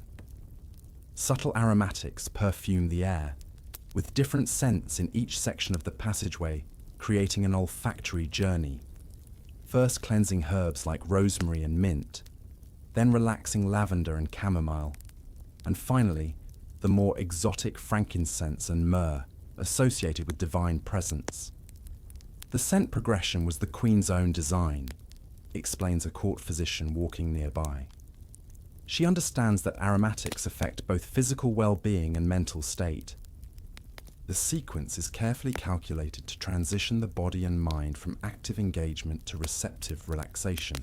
The bathhouse exterior appears relatively modest compared to other palace structures, but this restraint is deliberate. The true luxury lies within. Entering through bronze doors engraved with aquatic scenes, you're immediately struck by the dramatic change in atmosphere. The air is noticeably warmer and more humid, while cleverly designed clear-story windows capture the last rays of setting sun, creating golden light patterns on the polished marble floors. The central atrium serves as both gathering space and distribution point for the various bathing chambers. A shallow reflection pool occupies the center, surrounded by comfortable benches where attendants wait to direct visitors to appropriate areas based on rank, gender, and the specific bathing sequence prescribed by court physicians. Unlike Greek gymnasia or Roman thermae, where communal bathing is the norm, the royal bathhouse provides a more individualized experience with small group bathing chambers, accommodating no more than 8 to 10 people of similar status. Court officials consult their lists and direct you to one of the secondary bathing chambers reserved for mid-ranking courtiers. While not as opulent as the royal facilities, your assigned chamber still represents luxury beyond anything available to even wealthy citizens outside the palace. The room features a sunken bath of Egyptian design filled with heated water, side niches with individual washing basins, and walls decorated with frescoes depicting Nile scenes in the naturalistic Hellenistic style. The Queen has already proceeded to her private bathing chamber, whispers a veteran courtier as you prepare for the ritual. Only her most intimate attendants and the highest-ranking women of the court are permitted there. The rest of us will join the General Assembly in the central hall after our preliminary cleansing. Attendants approach to assist with disrobing, carefully folding and storing your court attire. Unlike many ancient cultures, Ptolemaic Egypt has relatively little body taboo. The human form is celebrated in art and daily life, but practical, modest coverings are provided for those moving between bathing areas. These lightweight linen wraps feature subtle woven patterns indicating the wearer's rank, maintaining the omnipresent hierarchy even in this state of partial undress. The bathing ritual begins with a preliminary cleansing using natron-infused water, the same mineral salt used in mummification, but in much milder concentration. This traditional Egyptian purifying agent leaves the skin remarkably clean, while also serving symbolic religious purposes. Attendants apply the solution using soft sponges harvested from the Mediterranean, working methodically from head to feet. Historians still argue about whether Cleopatra actually bathed in ass's milk as Roman writers claimed, comments your bathing companion as an attendant works. Most Egyptian scholars consider it Roman propaganda meant to portray her as decadently exotic. The palace records show regular deliveries of goat and cow milk for bathing purposes, practical skin softeners rather than extravagant luxury. After the preliminary cleansing, you proceed to the communal soaking bath.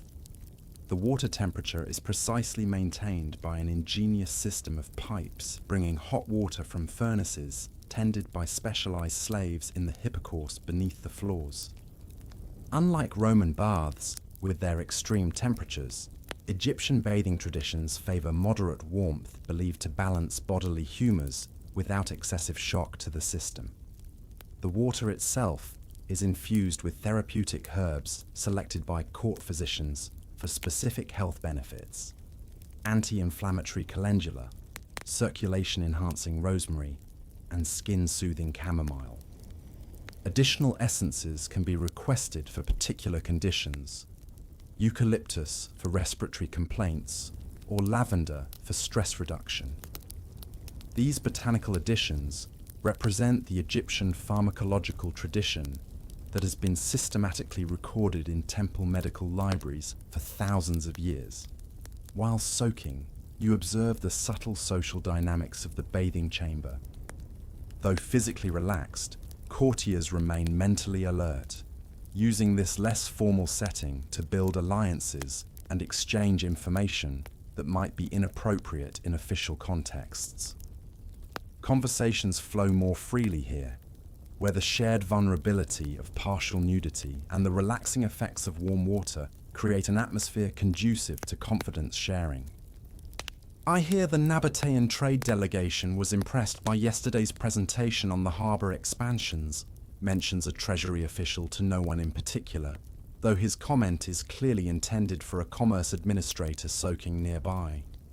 Their ambassador hinted they might be willing to discuss reduced tariffs on frankincense shipments. This oblique communication style is typical of bathhouse diplomacy: information offered without direct attribution, allowing ideas to circulate while maintaining plausible deniability. Significant policy shifts and commercial arrangements have originated in these steamy discussions, later to be formalized in proper court settings. After an appropriate soaking period, attendants signal it's time to proceed to the next phase. You move to the massage area, where specially trained therapists apply scented oils using techniques that combine Greek massage methods with traditional Egyptian pressure point treatments. The oils themselves represent another luxury. Complex blends of olive oil base with additives including imported cinnamon, cardamom, and rare botanical extracts available only to the royal household. The massage serves both therapeutic and cosmetic purposes. Court physicians prescribe specific techniques for individual health concerns, while the oils nourish the skin and leave a subtle fragrance that identifies palace residents even when they venture into the city.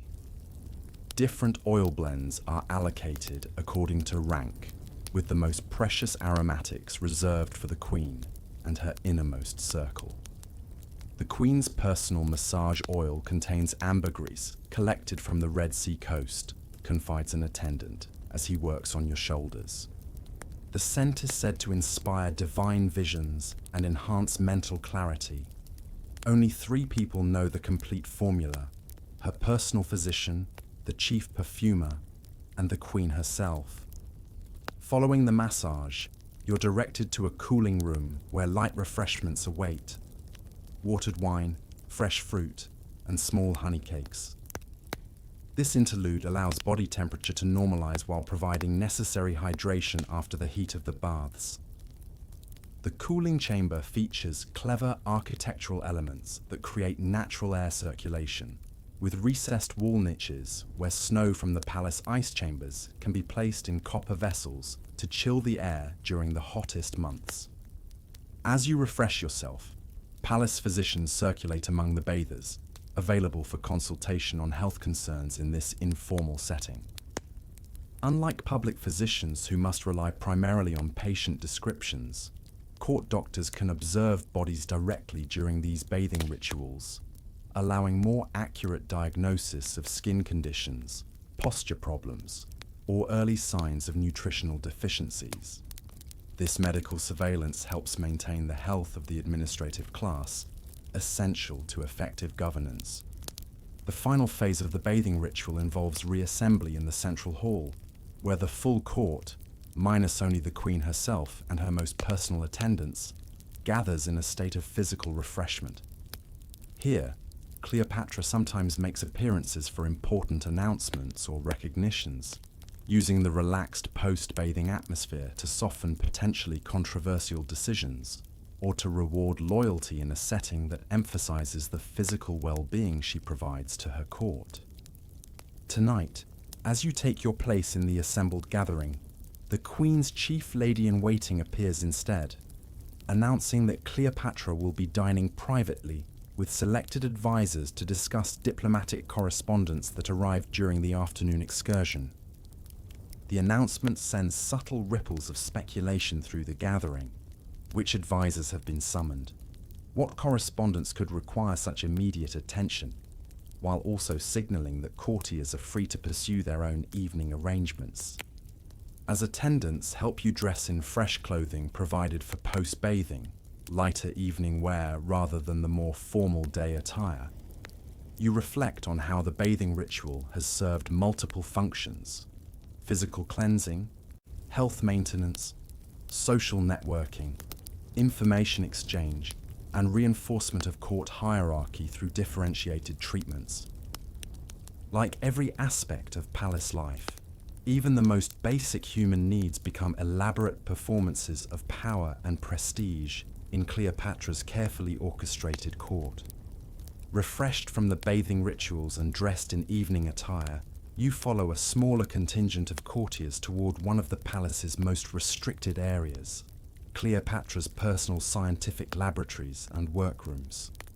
Your inclusion in this select group indicates specialized knowledge or skills relevant to the Queen's intellectual pursuits, perhaps expertise in astronomy, mathematics, medicine, or one of the other disciplines she actively patronizes and practices. The laboratories occupy a dedicated wing of the palace, purposefully positioned away from public areas and connected to the royal library by a private corridor.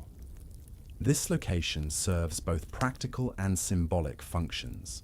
It provides necessary isolation for sensitive experiments, while physically linking theoretical knowledge, the library, with practical application, the laboratories. a connection that characterizes Cleopatra's approach to learning. Security increases noticeably as you approach.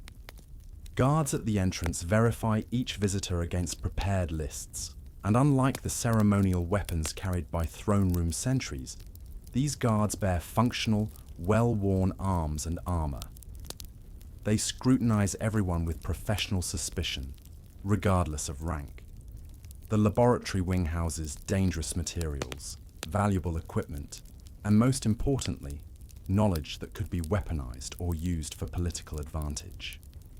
The Queen lost an uncle to poisoning with a compound developed in his own alchemical workshop, murmurs a fellow courtier as you wait for clearance. She hasn't forgotten that intellectual pursuits can have lethal applications.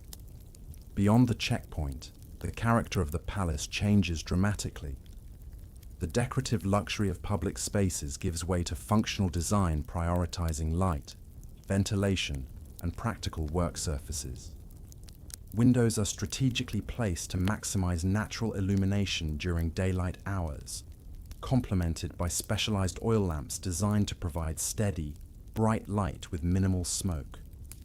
Floors are tiled rather than carpeted for easier cleaning, and walls feature storage systems with labeled compartments rather than artistic decorations. The central atrium serves as a distribution point for various specialized workrooms. A major water feature occupies the center, not the ornamental fountain you might expect in other palace areas, but a sophisticated hydraulic demonstration model showing water lifting mechanisms and flow regulation systems with practical applications for agriculture and urban water supply. Several engineers make adjustments to the apparatus under the supervision of a Greek mathematician, their technical discussion contrasting with the political conversations that dominate other palace spaces. Cleopatra herself moves between workrooms, her attire notably different from her public appearances. She wears a simple linen tunic without ornamental jewelry that might interfere with delicate work or pose chemical hazards. Her hair is secured practically in a style that would appear almost common were it not for the quality of the materials and workmanship of her simple garments. In this environment, intellectual function clearly takes precedence over royal display. The Queen rotates through different research areas each evening, depending on which projects require her attention, explains the laboratory director, a sallow-skinned Egyptian with ink-stained fingers who displays none of the ceremonial deference shown by other palace officials. Tonight, she's primarily focused on pharmacological preparations and the astronomical observations of the recent celestial alignment. You're directed to the appropriate workroom based on your expertise. Each laboratory space is designed for specific functions: astronomical calculation tables with celestial mapping instruments, chemical preparation areas with specialized ventilation, medical examination rooms with anatomical diagrams and specimen storage, agricultural experimentation spaces with soil samples and seedling nurseries, and metallurgical testing stations with small furnaces and assay equipment. The pharmaceutical laboratory where Cleopatra currently works exemplifies the fusion of Egyptian traditional knowledge with Greek systematic inquiry that characterizes her intellectual approach. Ancient Egyptian medicinal formulas, some dating back to pyramid building times and preserved in temple archives, are methodically tested, modified, and documented using Greek experimental protocols. Traditional practitioners work alongside physicians trained in the Hippocratic tradition, creating new hybrid treatments that draw from both knowledge systems. "We're refining the fever reduction compound today," the Queen explains to the assembled specialists, without looking up from the mortar where she personally grinds ingredients. The last batch proved effective, but caused excessive drowsiness in some patients. "I've adjusted the proportions of white willow bark and lotus stamens based on observations from the palace physicians." Her direct participation in the work is noteworthy. Unlike rulers who merely sponsor intellectual pursuits, Cleopatra actively engages in the research process. This hands-on approach reflects both personal interest and political strategy. Her demonstrable expertise in various scientific fields reinforces her image as a ruler whose authority derives from knowledge as well as birthright. The pharmaceutical work continues with methodical precision. Each ingredient is carefully weighed using standardized measures. Preparation methods are documented by scribes who specialize in technical writing, and finished compounds are divided into precisely equal portions for testing. Samples are labeled in multiple languages: Greek, Egyptian Demotic, and hieratic script, ensuring accurate identification across cultural contexts. Historians still debate whether Cleopatra's pharmaceutical interests focused more on healing or poisoning, whispers a fellow observer with dark humor. Roman writers claimed she tested lethal compounds on condemned prisoners, while Egyptian sources emphasize her development of treatments for common diseases. Perhaps both traditions contain elements of truth. A ruler must understand both healing and harm. After completing the pharmaceutical preparations, Cleopatra moves to the astronomical workroom, where you follow if your expertise lies in that area. Here, the recent conjunction of Venus and Jupiter is being analyzed for both scientific understanding and religious political implications. In Ptolemaic Egypt, astronomy and astrology remain interconnected, with celestial observations serving both practical purposes, navigation, calendar refinement, and symbolic ones, omen interpretation, royal mythology. The astronomy laboratory contains instruments representing the height of Hellenistic scientific achievement, precision astrolabes for measuring celestial positions, armillary spheres modeling the movement of planets, and water clocks capable of dividing the night into equal segments for observation timing. Many of these devices were developed or refined at Alexandria's Mouseion, the research institution adjacent to the famous library that houses the greatest scientific minds of the Mediterranean world. The Venus-Jupiter conjunction occurring in the House of Leo has particularly significant implications for the Queen's position relative to Rome, explains the chief court astronomer, pointing to charts mapping the event. The alignment suggests favorable outcomes for diplomatic initiatives begun under this influence, especially those related to territorial recognition. Cleopatra engages deeply with the astronomical data, occasionally correcting calculations or suggesting alternative interpretations. Her education included extensive astronomical training, a traditional requirement for Egyptian rulers whose religious role connected them to celestial cycles. But she brings a particularly rigorous mathematical approach, insisting on cross-verification of observations and skepticism towards simplified interpretations. Record both the calculated position and the observed position separately, she instructs the scribes.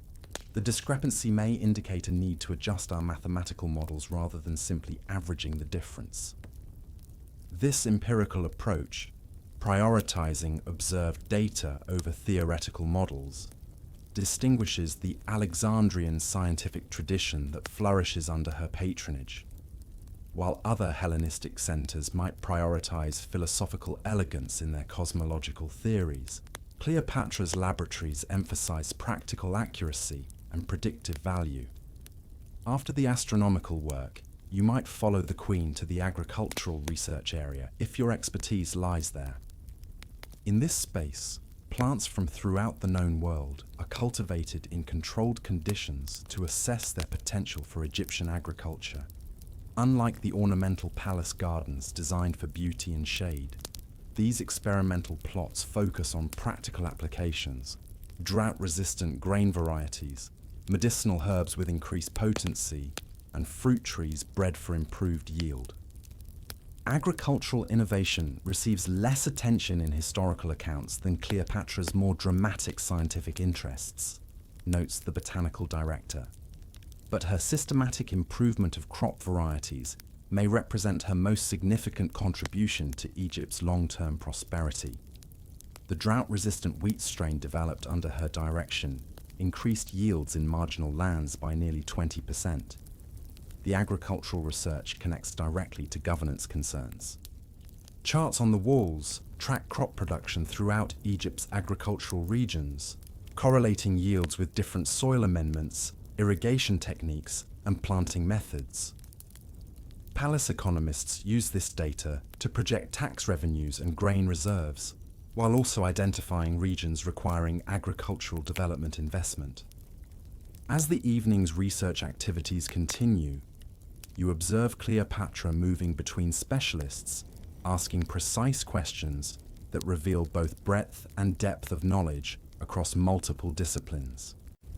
Unlike dilettante rulers who dabble superficially in intellectual fashions, she demonstrates genuine expertise, contributing substantive ideas, identifying methodological weaknesses, and making connections between seemingly unrelated fields. Combine the astronomical observations of Nile flood timing with the soil composition analysis from the Delta region. She instructs two researchers from different departments. I suspect the sedimentation patterns follow predictable cycles that could help us anticipate which agricultural areas will require supplemental irrigation in coming seasons. This interdisciplinary approach characterizes Cleopatra's scientific methodology and reflects her broader governance philosophy. Information from diverse sources synthesized to create practical knowledge serving state interests. In her court, intellectual pursuits are never purely academic. They must ultimately contribute to Egypt's power, prosperity, or stability. As the evening research session concludes, Cleopatra issues specific directives for ongoing work, sets priorities for the following day's investigations, and allocates resources to the most promising projects. Laboratory directors receive their instructions without the elaborate ceremonial acknowledgements required in public court settings. Another indication that in this environment, intellectual merit temporarily supersedes social hierarchy. You depart the laboratory wing with the other specialists, passing again through the security checkpoint, where guards verify that no unauthorized materials or documents leave the restricted area. The evening's scientific pursuits have offered a glimpse of Cleopatra beyond her public persona, the ruler as intellectual, applying the same strategic intelligence to scientific problems that she brings to political challenges. Emerging from the laboratories into the main palace corridors, you notice a distinct shift in atmosphere as evening fully settles over Alexandria. The practical focus of the scientific workrooms gives way to an increasingly festive mood as you approach the entertainment complex. The sounds of tuning instruments, bursts of laughter, and the aromatic scent of burning incense signal the beginning of the night's diversions, a crucial component of court life that serves purposes far beyond mere amusement. You follow the flow of courtiers toward the central entertainment hall, a space designed specifically for performances and evening gatherings. Unlike Greek theatres, with their democratic seating arrangements, or Roman venues that rigidly separate social classes, this Ptolemaic performance space represents a cultural hybrid. The room features a semicircular arrangement with graduated platforms allowing optimal viewing while maintaining the all-important proximity hierarchy. How close you sit to the queen directly reflects your current status. Palace attendants consult their inevitable lists as you enter, directing each courtier to appropriate seating areas.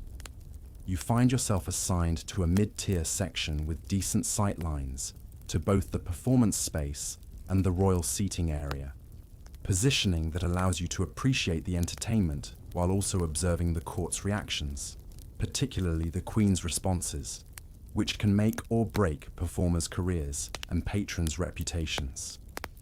The Cyrenean acrobats are performing tonight, whispers a companion as you settle onto plush cushions. They're reportedly incorporating elements from Egyptian religious dances, a deliberate cultural fusion that should please the queen if executed respectfully. Their patron is angling for a trade concession in the Silphium market. The entertainment hall fills gradually according to precise timing. Lower-ranking courtiers arrive first, followed by those of increasing status, with the highest officials entering just before the queen herself. This staggered entry prevents awkward waiting periods for the elite, while ensuring everyone is properly settled before royal arrival. The hall's design includes discreet side entrances, allowing late-arriving officials to slip in without disruption if governmental duties have delayed them. Lighting plays a crucial role in the evening atmosphere. Rather than the bright, practical illumination of daytime spaces, the entertainment hall features carefully positioned oil lamps with reflective backing surfaces that direct soft, flattering light throughout the space. Some lamps contain aromatic oils that release subtle scents when heated, creating a multisensory environment. Tonight, the predominant fragrance is kaifi, the sacred temple incense associated with dreaming and spiritual elevation, a choice suggesting the evening will include performances with religious or mystical themes. Servants circulate with refreshments appropriate to evening entertainment. Wine less diluted than daytime servings. Sweet confections made with honey and nuts, and small portions of exotic delicacies intended to impress rather than satisfy hunger. The substantial meal earlier means these offerings offer pleasure rather than nourishment. As always, the quality and rarity of what you're served correlates precisely with your seating position and rank. A subtle shift in the music announces Cleopatra's imminent arrival. The casual background melodies played during assembly transition to a formal processional composition as the queen enters with her most intimate circle. For evening entertainment, she typically wears more relaxed attire than her formal court garments, though relaxed by royal standards still indicates extraordinary luxury. Tonight, she's chosen a Greek-style chiton in sea green silk with subtle gold embroidery, accessorized with less ceremonial jewelry than her daytime appearances, but still wearing pieces worth more than a typical courtier might earn in years. Once seated on her elevated cushioned platform, not a formal throne but still distinctly separate from other seating, Cleopatra signals for the entertainment to begin.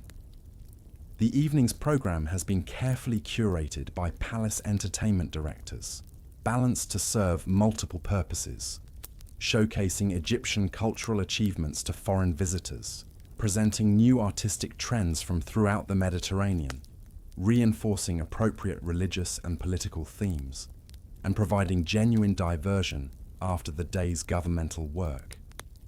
The performances begin with music, specifically a composition honoring Isis, performed by palace musicians using both traditional Egyptian instruments, sistrums, harps, and reed flutes, and Greek innovations like the more complex hydraulis, an early water-powered organ. This musical fusion mirrors the Ptolemaic approach to governance and culture, maintaining Egyptian religious traditions while incorporating Hellenistic elements. The hydraulis was invented here in Alexandria by Ctesibius about a century ago, your companion explains, as the unusual instrument produces its distinctive sound. Historians still argue whether it was originally created for temple ceremonies or royal entertainment. The Queen has commissioned several variations with expanded tonal ranges, continuing our city's tradition of musical innovation. Following the musical introduction, a renowned poet steps forward to recite verses composed in honor of recent Egyptian naval victories. The literary arts hold particular importance in Cleopatra's court, with poetry serving as both entertainment and political communication. Tonight's recitation skillfully balances factual celebration of military achievement with mythological parallels, comparing Egyptian sailors to followers of Poseidon, while also invoking protection of Egyptian deities. The poet performs in Greek with the cadenced delivery valued in Hellenistic literary circles, but palace translators simultaneously provide whispered Egyptian versions to courtiers more comfortable in that language.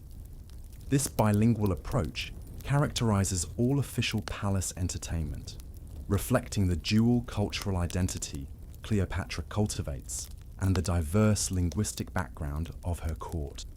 As the poet concludes to appropriate applause, servants circulate again with drink refreshments while stage attendants prepare for the next performance.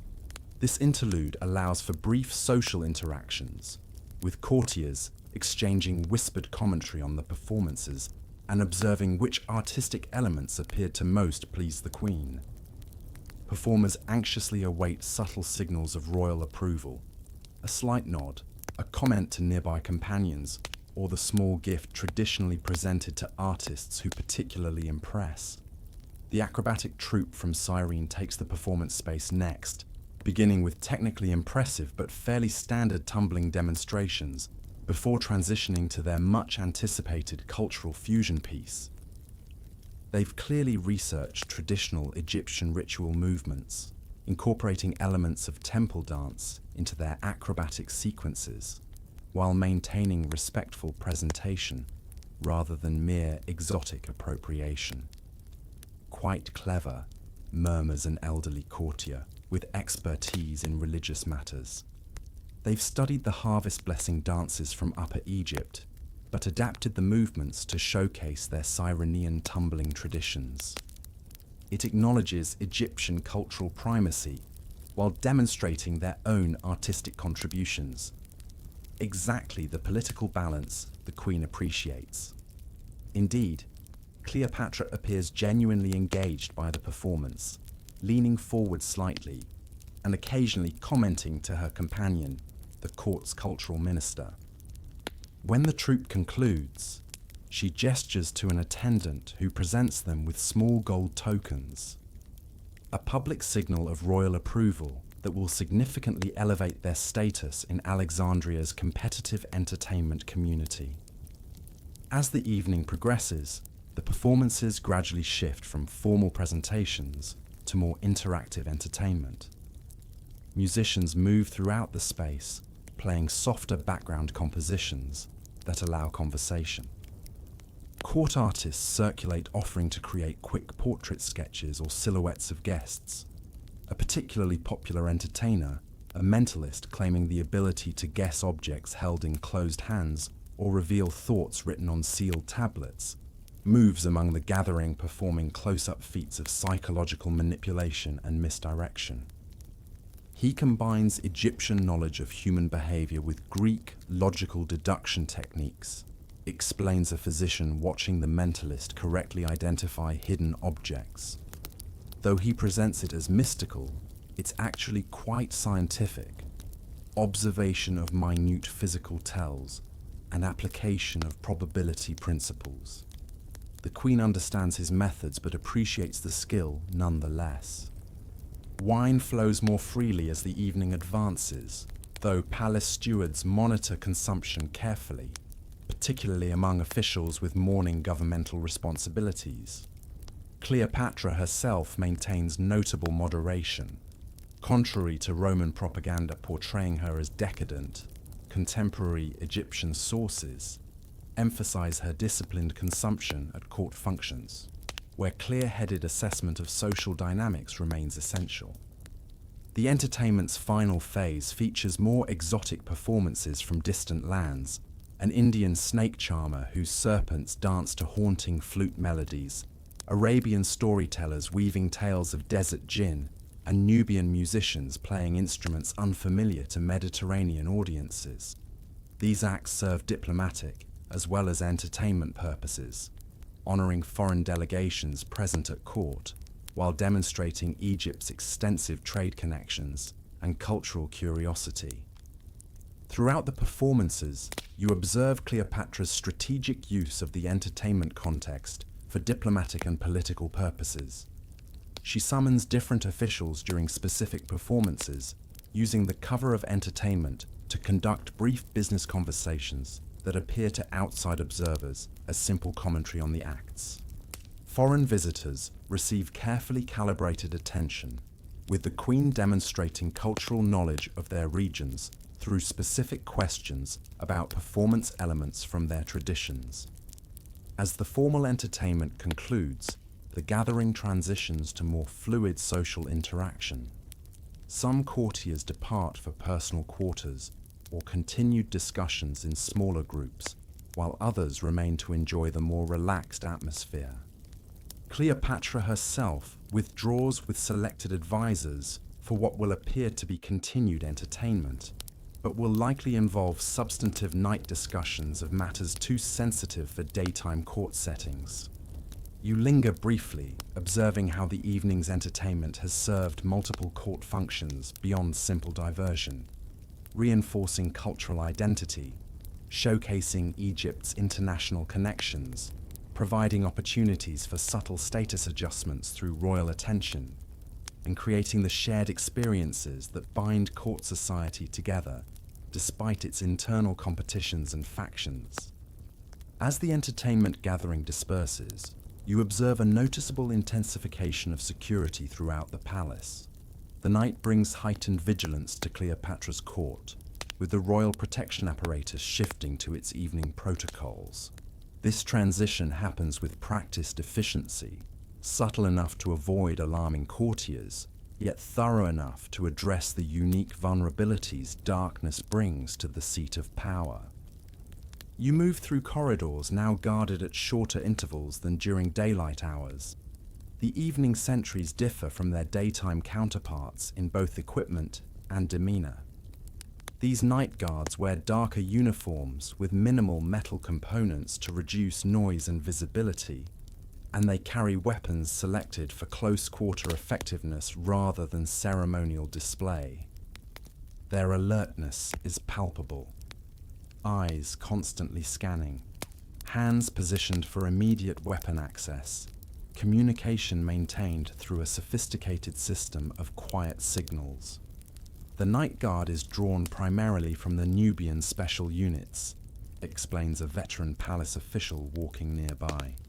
They're selected for superior night vision and trained specifically for darkness operation. Many served in desert border patrols before earning palace postings. They can track a mouse across stone by sound alone. The palace's physical security features become more apparent after sunset. Doorways that stood open during the day are now closed and monitored, with access requiring specific authorization or identification. Windows that provided pleasant views and ventilation are now secured with decorative but functional metal lattices. Even the gardens, spaces of beauty and relaxation by day, are transformed into security zones with designated patrol routes and observation positions disguised within the landscaping. You notice subtle architectural elements that suddenly reveal their defensive purposes. Ornamental water channels that create moat-like barriers between sections. Decorative level changes that would break the momentum of any charging attacker. And strategically positioned statuary that provides both aesthetic beauty and coverage for defensive positions. The palace is designed as a series of concentric security layers, with protective features increasing as one approaches the royal quarters at the core.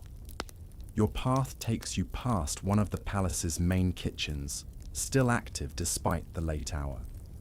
The food preparation areas operate continuously in shifts, but night brings special security protocols to these potentially vulnerable spaces. Food tasters stand ready beside preparation stations, sampling each dish and drink destined for the queen or key officials.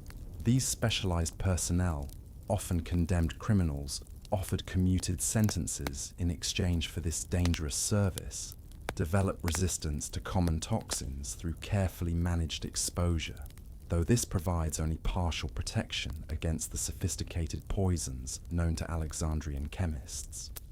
The tasting protocols intensify after dark, notes a kitchen overseer, nodding toward the tasters. Historical records show that 80% of successful royal poisonings throughout the Ptolemaic dynasty occurred during evening meals or at night gatherings when vigilance naturally decreases. The Queen has added several innovations to traditional procedures, including randomized duplicate meals and delayed service patterns that make targeting specific recipients more difficult.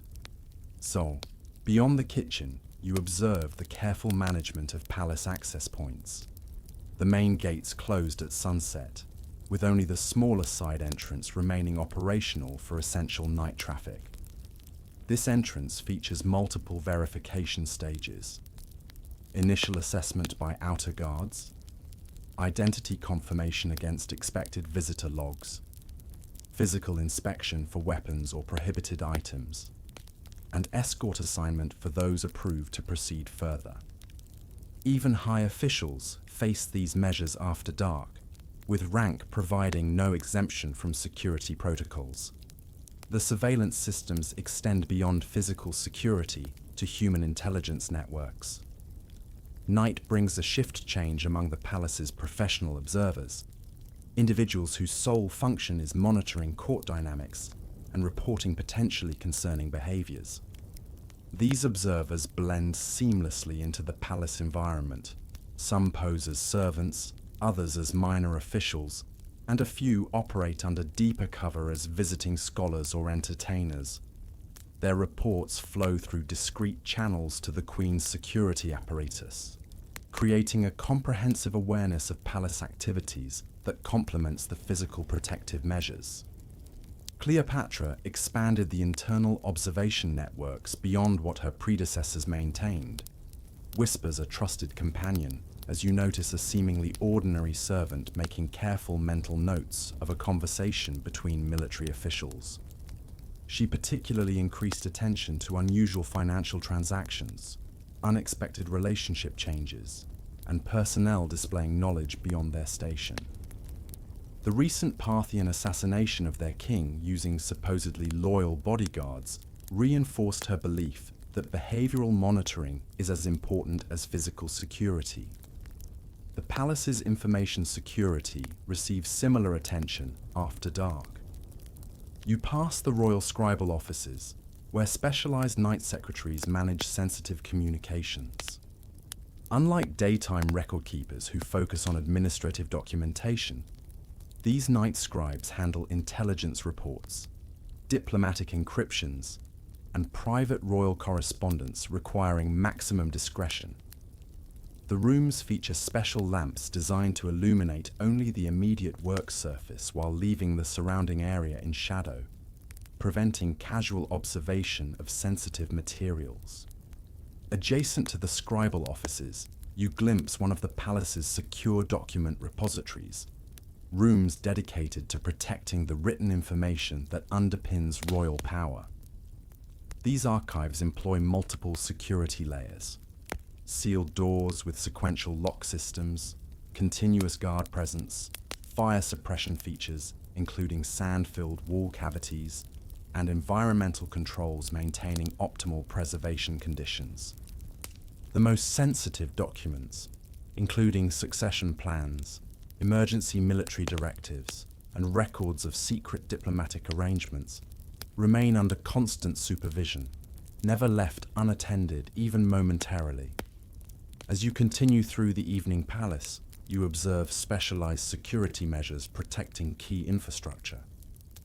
The water management systems, crucial for both practical operation and defensive capabilities, receive particular attention, with dedicated guards monitoring the main cisterns and distribution points. Similarly, the palace's food storage areas maintain continuous security to prevent tampering with the sustenance on which the court depends. These practical security concerns reflect the reality that threats to royal power can target critical resources as effectively as they can target individuals. Your path eventually brings you near the royal quarters, where security reaches its maximum intensity.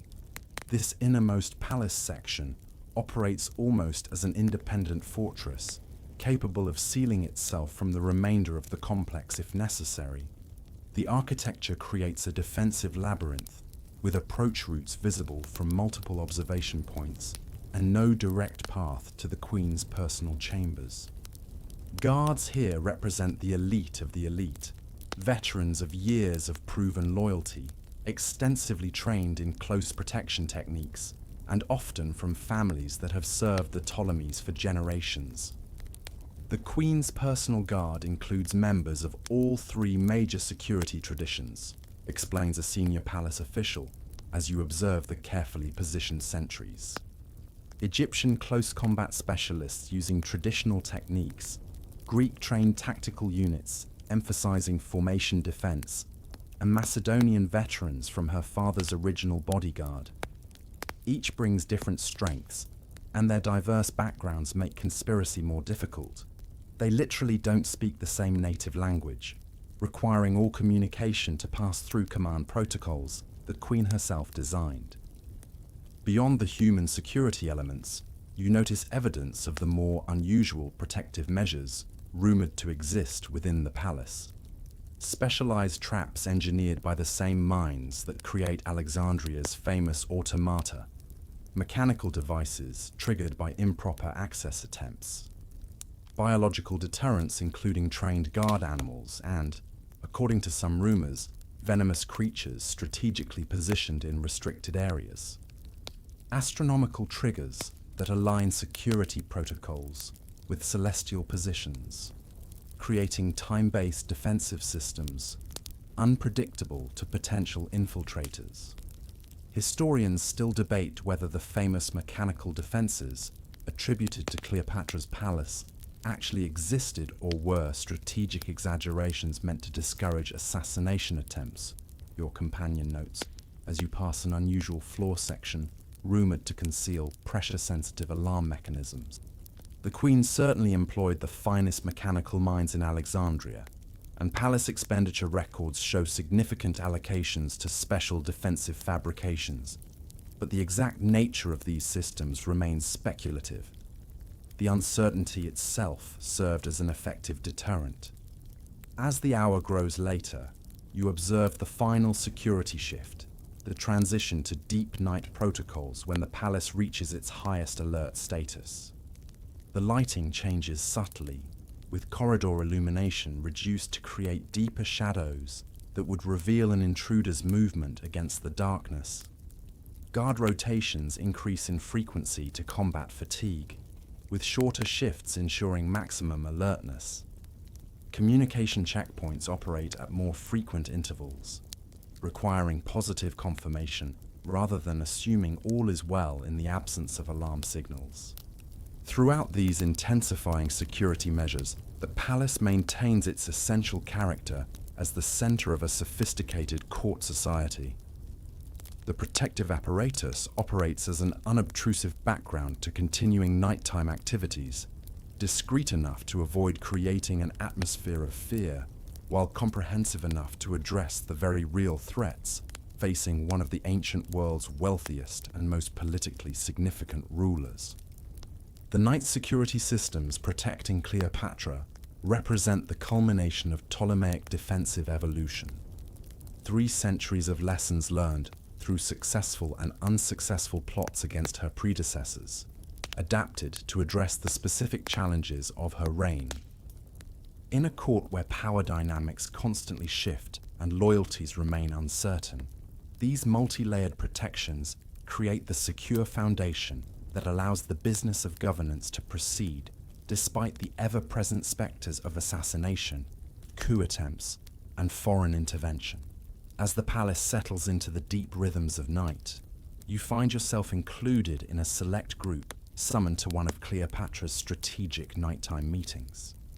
These after-dark conferences represent some of the most consequential moments in the governance of Egypt, times when sensitive matters unsuitable for daytime court settings receive the Queen's focused attention away from the public gaze and curious ears. The summons arrives via personal messenger, a trusted slave who speaks only the words necessary to convey your required presence without revealing the meeting's purpose or attendees. This discretion reflects standard palace protocol for sensitive gatherings. Even the meeting location follows security patterns, changing regularly according to systems known only to the Queen's innermost circle, preventing any prediction of where truly important discussions might occur.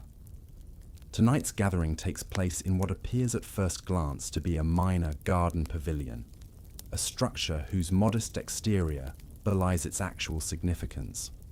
You're escorted through a series of corridors and antechambers, each transition narrowing the potential observation points and creating a security buffer around the eventual meeting space. Guards verify your identity at multiple checkpoints, using recognition protocols that combine visual confirmation, knowledge checks, and physical tokens. A multi-layered authentication system difficult to defeat through impersonation. The pavilion's interior reveals its true purpose once the decorative wall panels are closed and secured. What seemed to be an ordinary pleasure garden structure transforms into a sophisticated, secure meeting facility. The walls contain layers of gypsum and sand that effectively prevent sound transmission, an early form of acoustic insulation. Special lamps provide carefully directed light that leaves no shadows visible from outside while fully illuminating the interior working space. Even the furnishings serve dual purposes, with the seemingly decorative inlaid table concealing compartments for sensitive documents and maps. The Queen has 13 such secure meeting locations throughout the palace complex, whispers an experienced official as you wait for the gathering to reach full attendance. They rotate usage according to patterns based on astronomical calculations. Supposedly, even her closest advisors never know more than a day in advance which will be activated. It's one of many systems designed to prevent information leakage through predictability. The assembled group represents a carefully selected cross-section of expertise related to whatever matters will be discussed. Tonight, you notice the presence of the Chief Financial Minister, 2 military commanders with responsibility for different regional forces, several intelligence specialists who rarely appear in public court functions, and a scholarly-looking individual you recognize as one of the Queen's cryptographers, an expert in coded communications and information security. Cleopatra arrives without ceremony, entering through a concealed door connected to the royal private passages. For these nighttime strategic sessions, she dispenses with most trappings of royal display, wearing practical attire that would appear almost ordinary if not for the exceptional quality of the materials.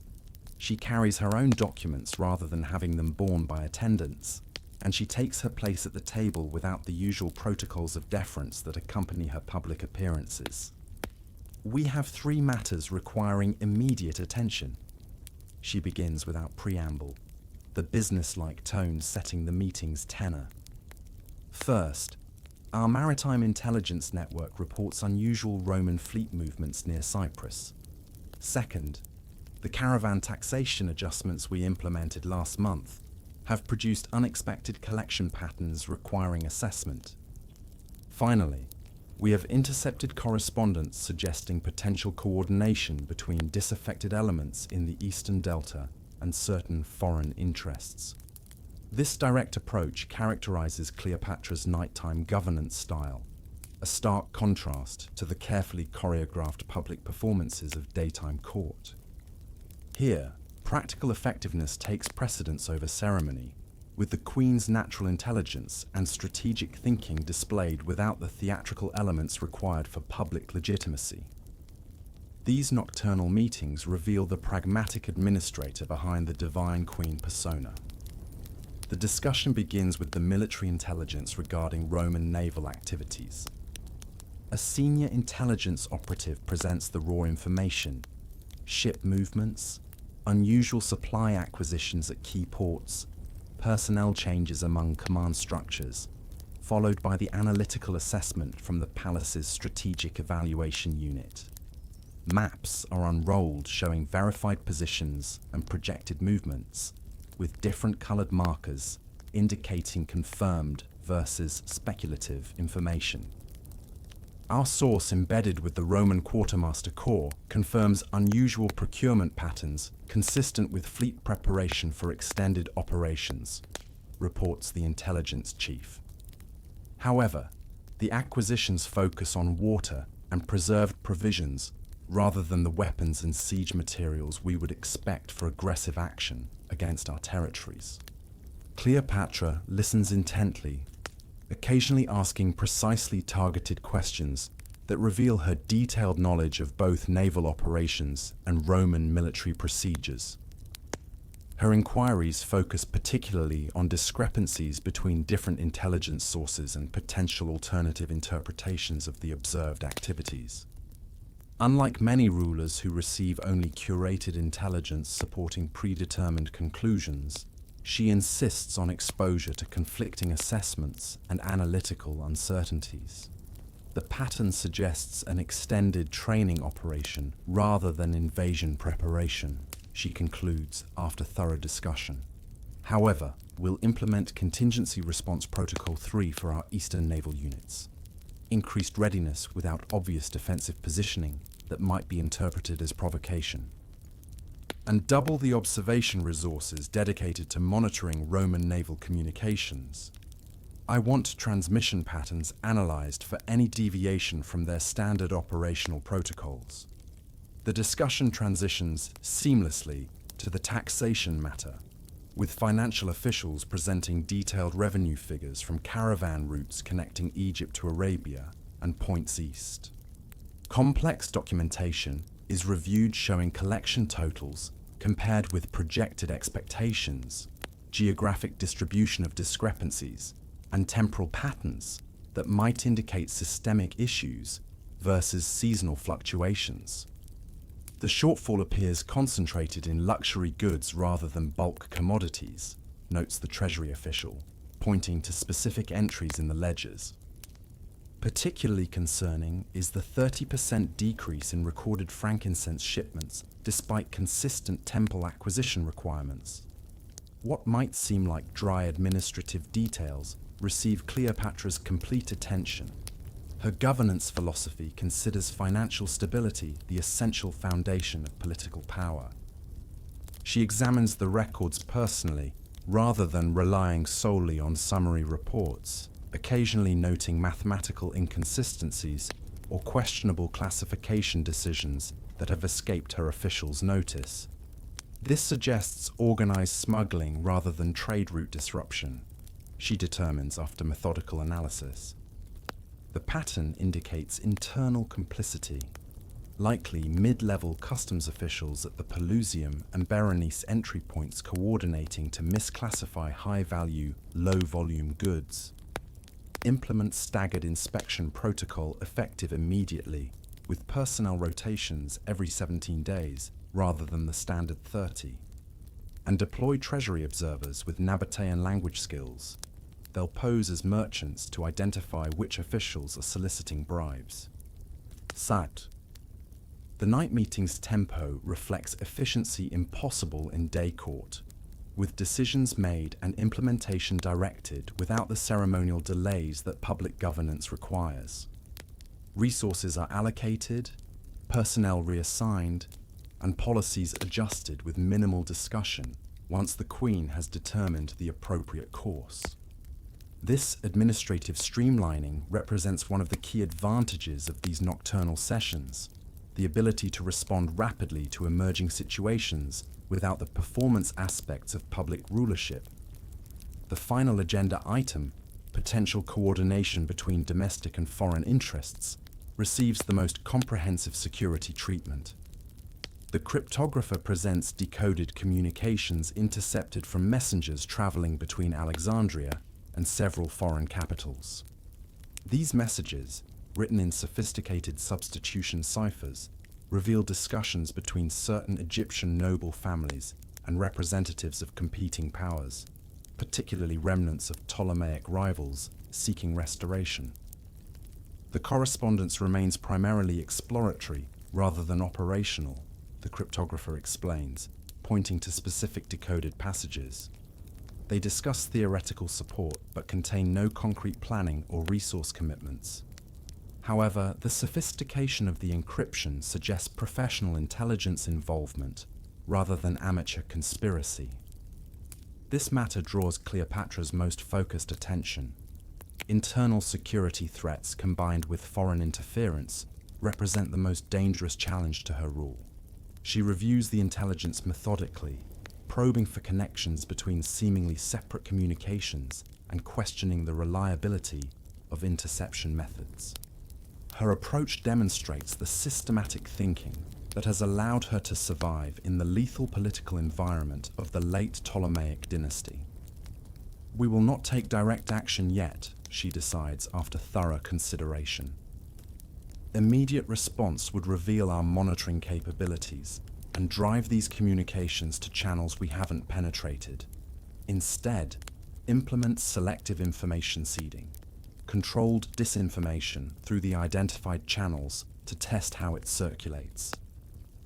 And prepare financial resources for loyalty incentives, targeting the second-tier family members mentioned in the third communication set.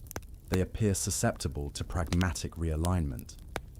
Throughout the nocturnal meeting, you observe Cleopatra's distinctive governance approach, her natural strategic intelligence operating without the constraints of public performance. She processes complex information rapidly, identifies critical factors amidst overwhelming detail, and makes decisions based on pragmatic assessment rather than ideology or tradition. These night sessions reveal why she has successfully maintained power in an era when female rulership remains exceptional. Her administrative and strategic capabilities would be remarkable in any monarch, regardless of gender. As the meeting concludes with specific action assignments to each participant, security protocols re-engage. Departure times are staggered to prevent obvious gathering patterns. Documents are either secured in locked containers or burned in specially designed braziers that minimize smoke, and each attendee receives specific instructions about which elements of the discussion may be shared with which colleagues through which secure channels. These nighttime strategic meetings, invisible to most historical accounts focused on public governance, represent the essential administrative backbone supporting Cleopatra's more visible daytime rule. In these nocturnal sessions, Egypt's remarkable queen demonstrates that behind her carefully constructed image as divine female pharaoh lies one of the ancient world's most capable practical rulers, a leader whose administrative effectiveness matches her more famous political charisma and cultural sophistication. As the strategic night meeting concludes, you follow palace protocols for dispersal, exiting at your designated time interval through a different route than you entered. The late hour signals the approach of one of the court's most private yet elaborately structured rituals, the royal retirement ceremony.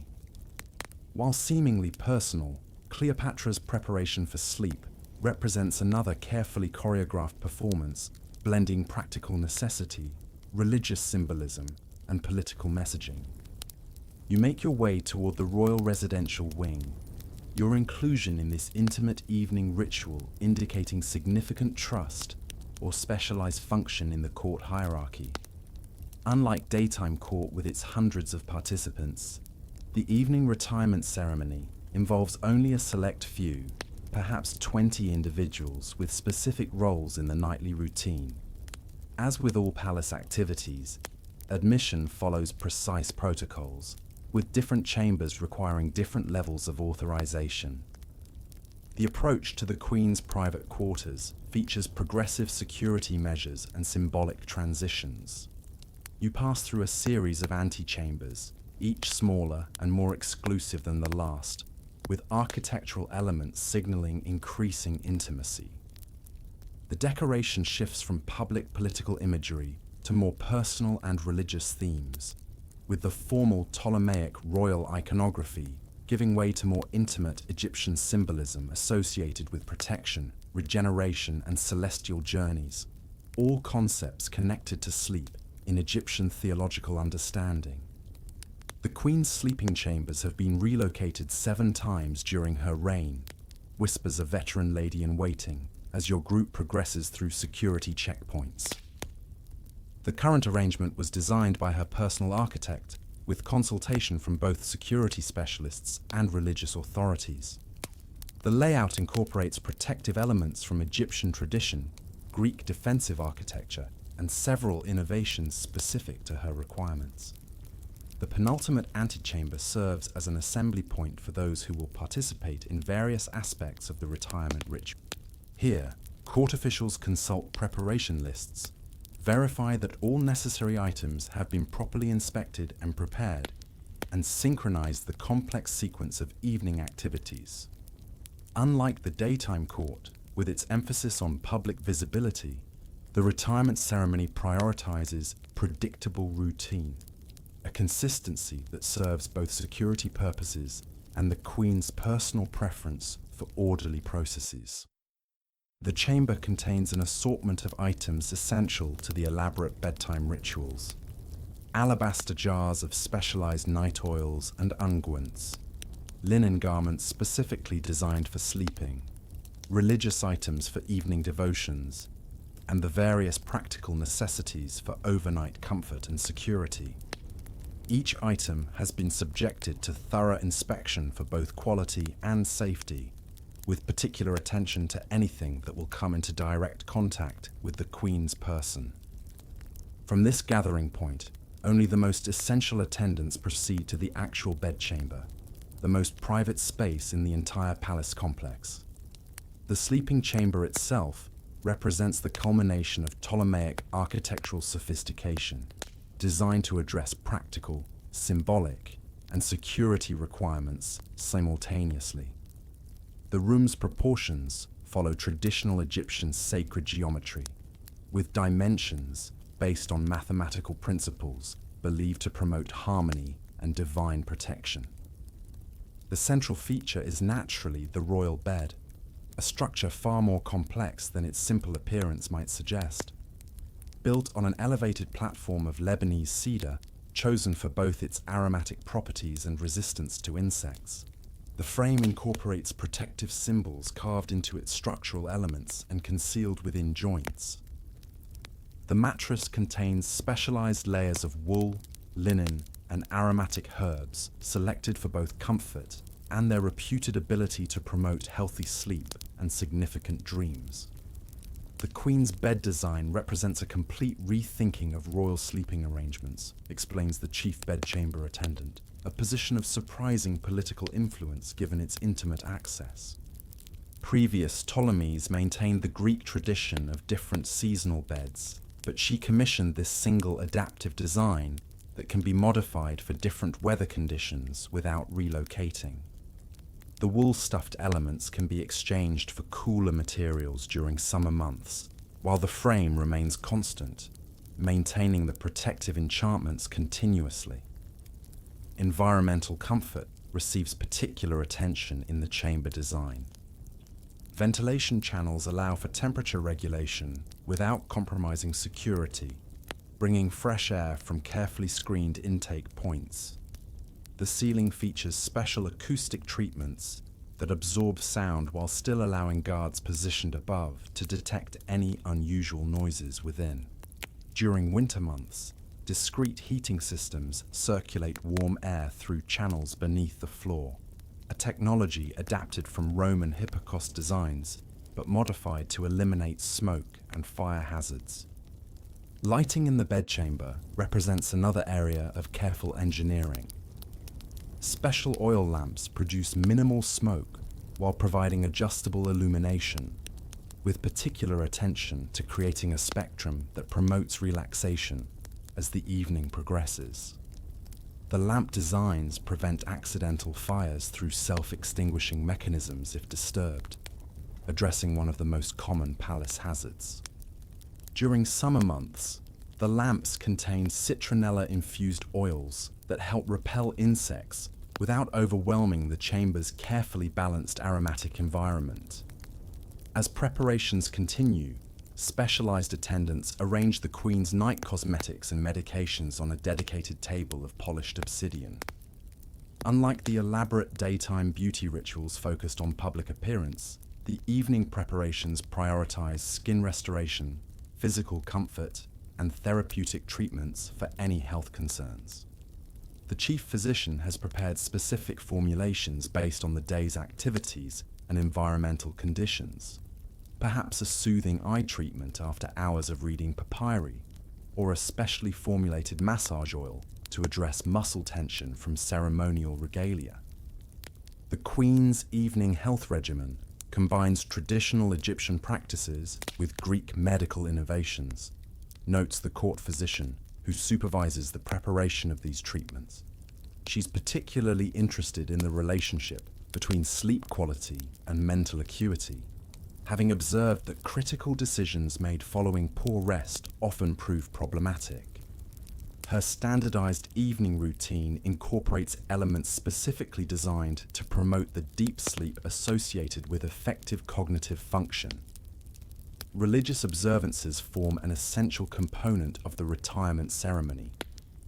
A small shrine in the bedchamber contains representations of protective deities associated with night, sleep, and rebirth, particularly Isis, with whom Cleopatra closely identifies.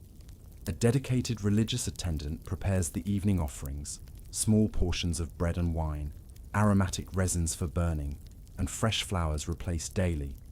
These devotions aren't merely personal piety, but political necessity, maintaining the Queen's connection to divine powers that legitimate her rule in Egyptian religious understanding.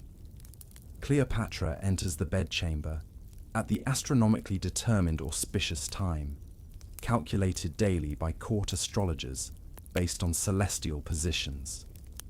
Unlike her dramatic public entrances, this arrival is quiet and efficient, with minimal ceremony. She has already changed from formal attire into preliminary evening wear in her private dressing chamber, assisted by her most trusted personal attendants. These garments, while still made of the finest linen and elegantly designed, prioritize comfort and practicality rather than visual impression. The evening retirement ritual begins with a symbolic transition from public to private identity. An attendant carefully removes the Queen's formal jewelry, including items with specific political significance such as royal seals and emblems of office. Each piece is placed in dedicated containers with appropriate reverence, acknowledging that these objects represent not just valuable materials, but embodiments of royal authority. This ritualized removal symbolizes the temporary setting aside of public responsibilities, creating psychological separation between the demanding royal role and the necessary personal restoration of sleep. The Queen treats this transition ritual with particular seriousness, observes the jewelry attendant. Unlike some previous rulers who maintained formal presentation even in private, she believes effective leadership requires genuine rest and mental reset. She often says a clear boundary between public performance and private restoration makes both more effective. Next comes the evening hygiene ritual, more abbreviated than the elaborate bathing ceremonies, but still following specific protocols. Specialized attendants present basins of scented water for hand and face cleansing, with particular attention to removing any remaining cosmetics from the day. The water contains mild botanical extracts with both cleansing and therapeutic properties: chamomile to reduce inflammation, lavender for its calming effects, and aloe to soothe skin exposed to the harsh Mediterranean sun. The most specialized portion of the evening ritual follows: the application of night treatments prepared by the Royal Cosmetic Laboratories. These formulations represent the height of ancient skincare science, combining Egyptian botanical knowledge with Greek systematic experimentation. Different preparations target specific concerns: a honey-based moisturizer for general hydration, specialized under-eye treatments containing cucumber extracts and mild astringents, and protective lip balms incorporating beeswax and essential oils. Historians often mischaracterize these treatments as vanity, notes the cosmetic specialist, but they served practical health purposes beyond appearance. The Queen's public role required constant exposure to environmental stresses: sun, wind, ceremonial cosmetics, and these night treatments prevented dermatological problems that could interfere with her demanding schedule. As the physical preparations conclude, Cleopatra moves to the religious portion of her evening routine. She personally makes offerings at the bedchamber shrine, reciting traditional prayers in both Greek and Egyptian languages. This bilingual devotion reflects her careful political balancing of cultural traditions. The religious observances serve multiple purposes, maintaining divine favor according to Egyptian theological understanding, creating psychological transition through familiar ritual, and reinforcing the queen's dual identity as both Hellenistic monarch and Egyptian divine ruler. The final preparations focus on overnight security and comfort.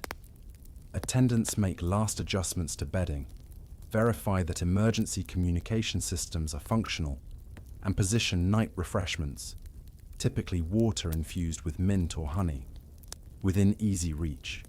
The head of night security personally reports on protective arrangements, confirming guard positions and response protocols, without requiring the Queen to actively manage these details.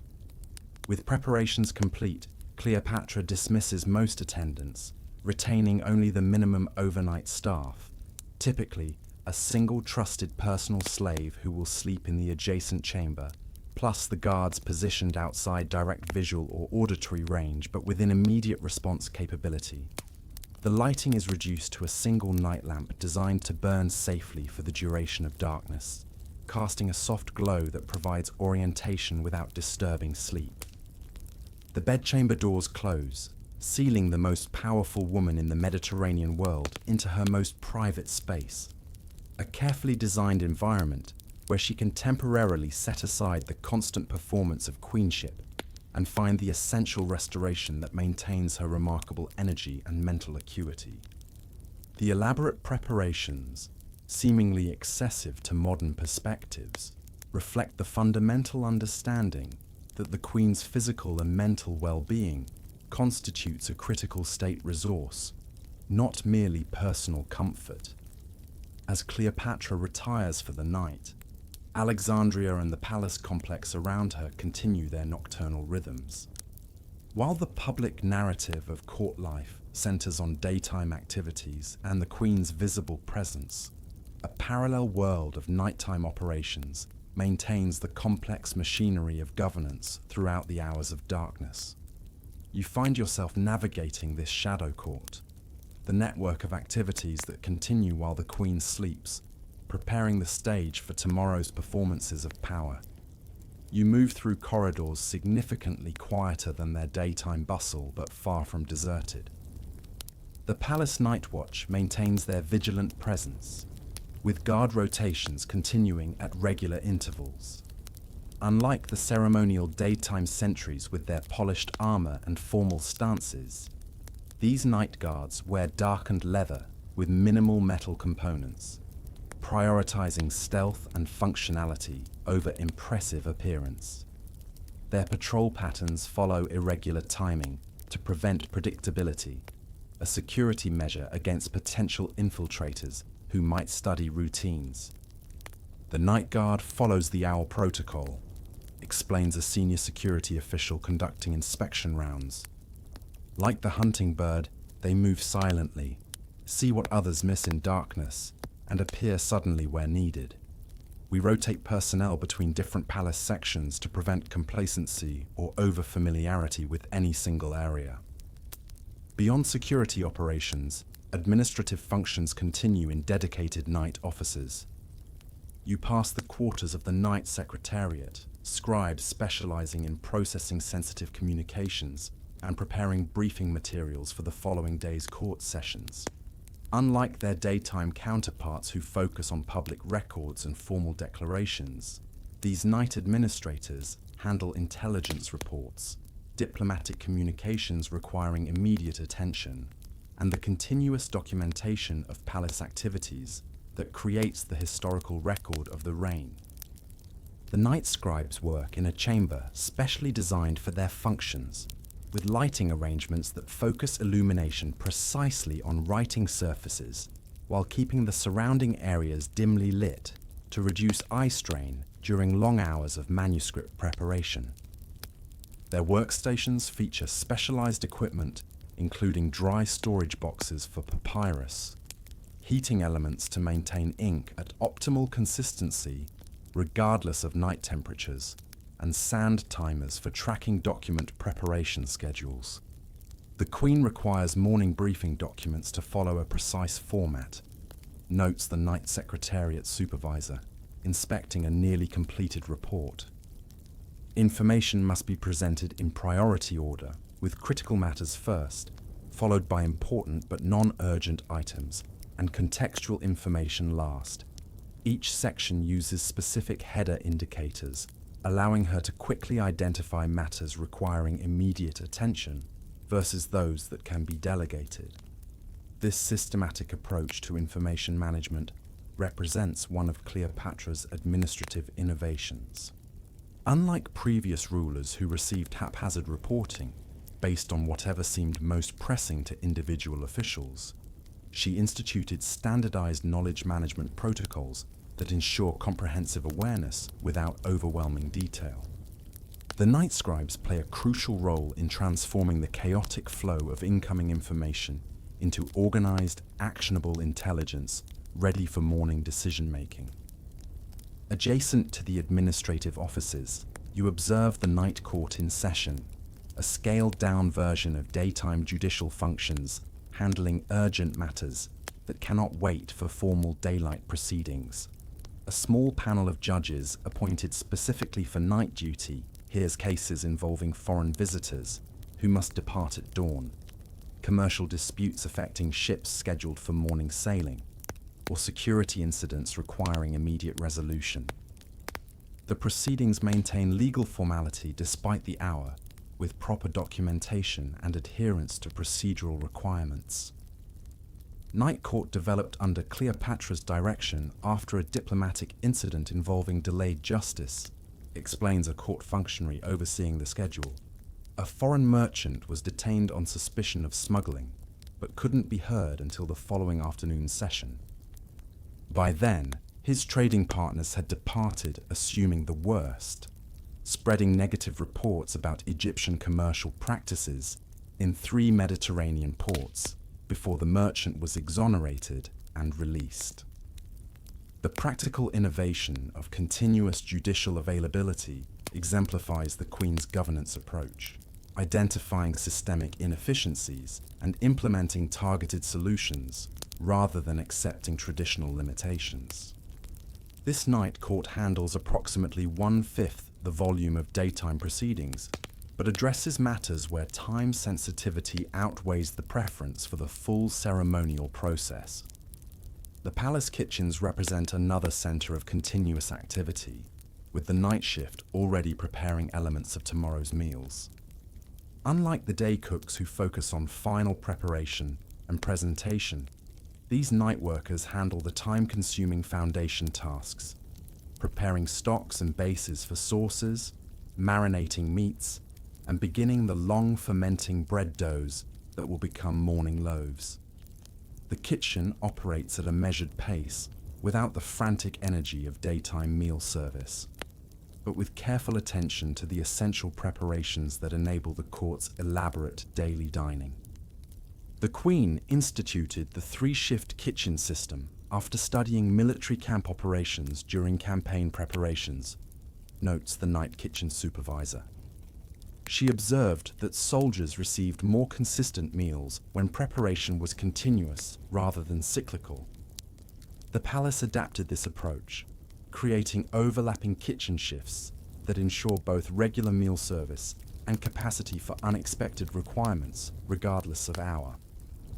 This practical adaptation of military logistics to palace operations characterizes Cleopatra's administrative style, borrowing effective practices from diverse contexts rather than rigidly adhering to traditional court procedures. The continuous kitchen operation provides practical benefits beyond meal preparation, including constant hot water availability for hygiene purposes, and maintained fire sources for lighting and heating throughout the night hours. As you continue your night journey through the palace complex, you encounter the astronomical observation team at work on the specialized roof platform constructed for celestial monitoring. Court astronomers take advantage of Alexandria's clear night skies to make precise observations of star positions, planetary movements, and unusual phenomena. Their work serves multiple purposes, maintaining the accurate calendar essential for agricultural planning, providing data for astrological interpretations that influence political timing decisions, and contributing to the scientific research that enhances Alexandria's intellectual prestige. Tonight we're documenting the exact position of Jupiter relative to specific fixed stars, explains the chief night astronomer, making careful notations on a specialized papyrus grid. The Queen has requested particularly detailed observations during this celestial cycle, as it coincides with the planning phase for the Western Harbour expansion. Both practical construction concerns and auspicious timing factors depend on accurate astronomical data. The astronomers use sophisticated instruments representing the height of Hellenistic scientific achievement, precisely calibrated armillary spheres for measuring celestial positions, water clocks capable of dividing the night into exact observation intervals, and specialized sighting devices developed in Alexandria's Mauseon. Their methodical work through the night hours will be translated into practical recommendations affecting everything from agricultural planting schedules to diplomatic mission timing by morning. In the Palace Library Annex, specialized night scholars continue their work by lamplight. Unlike the main Alexandrian library with its thousands of scrolls and hundreds of resident scholars, this palace collection focuses on materials directly relevant to governance: historical records of previous reigns, diplomatic archives documenting relationships with other powers, and technical manuals on everything from engineering to military tactics. The night scholars typically work on projects requiring extended concentration without the interruptions of daytime court activities. The Queen often assigns research questions requiring historical precedent analysis, explains a bleary-eyed scholar consulting multiple scrolls simultaneously. Tonight, I'm examining how previous Ptolemaic rulers navigated similar tensions with Rome to what we currently face, identifying which diplomatic approaches succeeded and which provoked counterproductive responses. The historical pattern analysis will be ready for her morning briefing. This systematic use of historical knowledge to inform current decision-making reflects Cleopatra's intellectual approach to governance. Unlike rulers who rely primarily on advisors' personal experiences or immediate precedents, she institutionalized the regular examination of deeper historical patterns, creating what modern analysts might recognize as an early form of evidence-based policy development. As the deepest hours of night progress, you observe the palace communication system continuing its constant operation. Messenger stations remain staffed at key points throughout the complex, ready to relay urgent information through the hierarchy, regardless of hour. Runners stand ready to carry physical documents between departments, while a sophisticated signal system using lights visible from tower to tower enables communication with distant city districts or harbor facilities without dispatching physical messengers. The night communication network undergoes regular testing to ensure readiness, notes the supervisor of the central relay station, checking runner assignments on a wooden scheduling board. Every third night, we conduct a full system verification with simulated emergency messages. The Queen established this practice after discovering significant deterioration in response times during an actual night emergency. She was most displeased with the delay. This attention to communication infrastructure reflects the practical recognition that information flow constitutes the nervous system of effective governance. By maintaining continuous operation and regular testing, Cleopatra's administration ensures that critical intelligence reaches decision-makers regardless of hour, maintaining responsive governance even when formal court structures are inactive. In the final hours before dawn, the palace begins its transition back toward daytime operation. The night secretariat completes the morning briefing documents and dispatches them to relevant officials. Kitchen preparations enter their final stages for the morning meal service. Cleaning crews begin refreshing public spaces before the court assembles. The continuous machinery of palace operations has maintained essential functions throughout the darkness, allowing the performance of power to resume seamlessly with the rising sun. As night sentries prepare to hand over to their daytime counterparts, and the first hints of dawn lighten the eastern sky, Alexandria awakens around the palace walls. Fishing boats launch into the harbor for the morning catch. Temple priests perform dawn rituals to greet the sun. Merchants prepare market stalls for the day's commerce.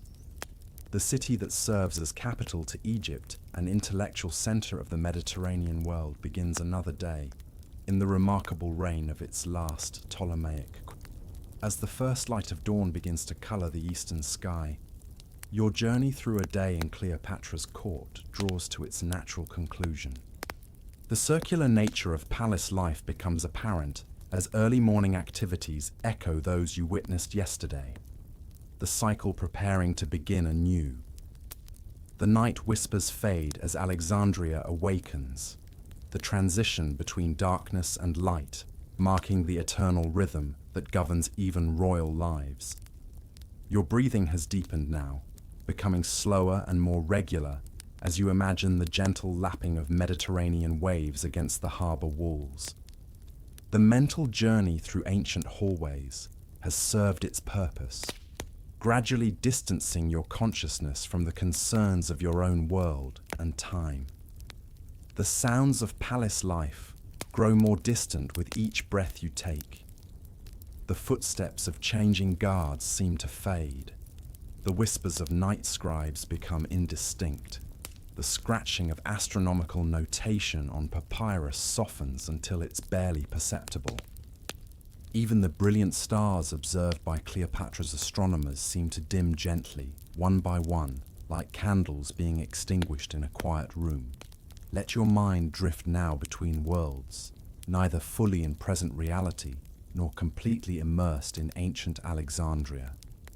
This transitional space between wakefulness and dreams offers its own wisdom, a liminal realm where insights from historical journeys can filter into your subconscious, enriching your understanding in ways that extend beyond conscious thought. As sleep approaches, imagine the great lighthouse of Alexandria, the Pharos, sending its guiding beam across dark waters, a steady illumination helping travelers find safe harbor. Let this image be the final one you carry into your dreams, a reminder that even in the deepest darkness, guidance remains for those seeking rest from life's tumultuous seas. Your breathing now matches the gentle rhythm of imagined waves. Your thoughts grow quieter, more diffuse. The story ends as all good bedtime tales must, not with dramatic conclusion, but with soft dissolution into the welcoming embrace of well-earned rest.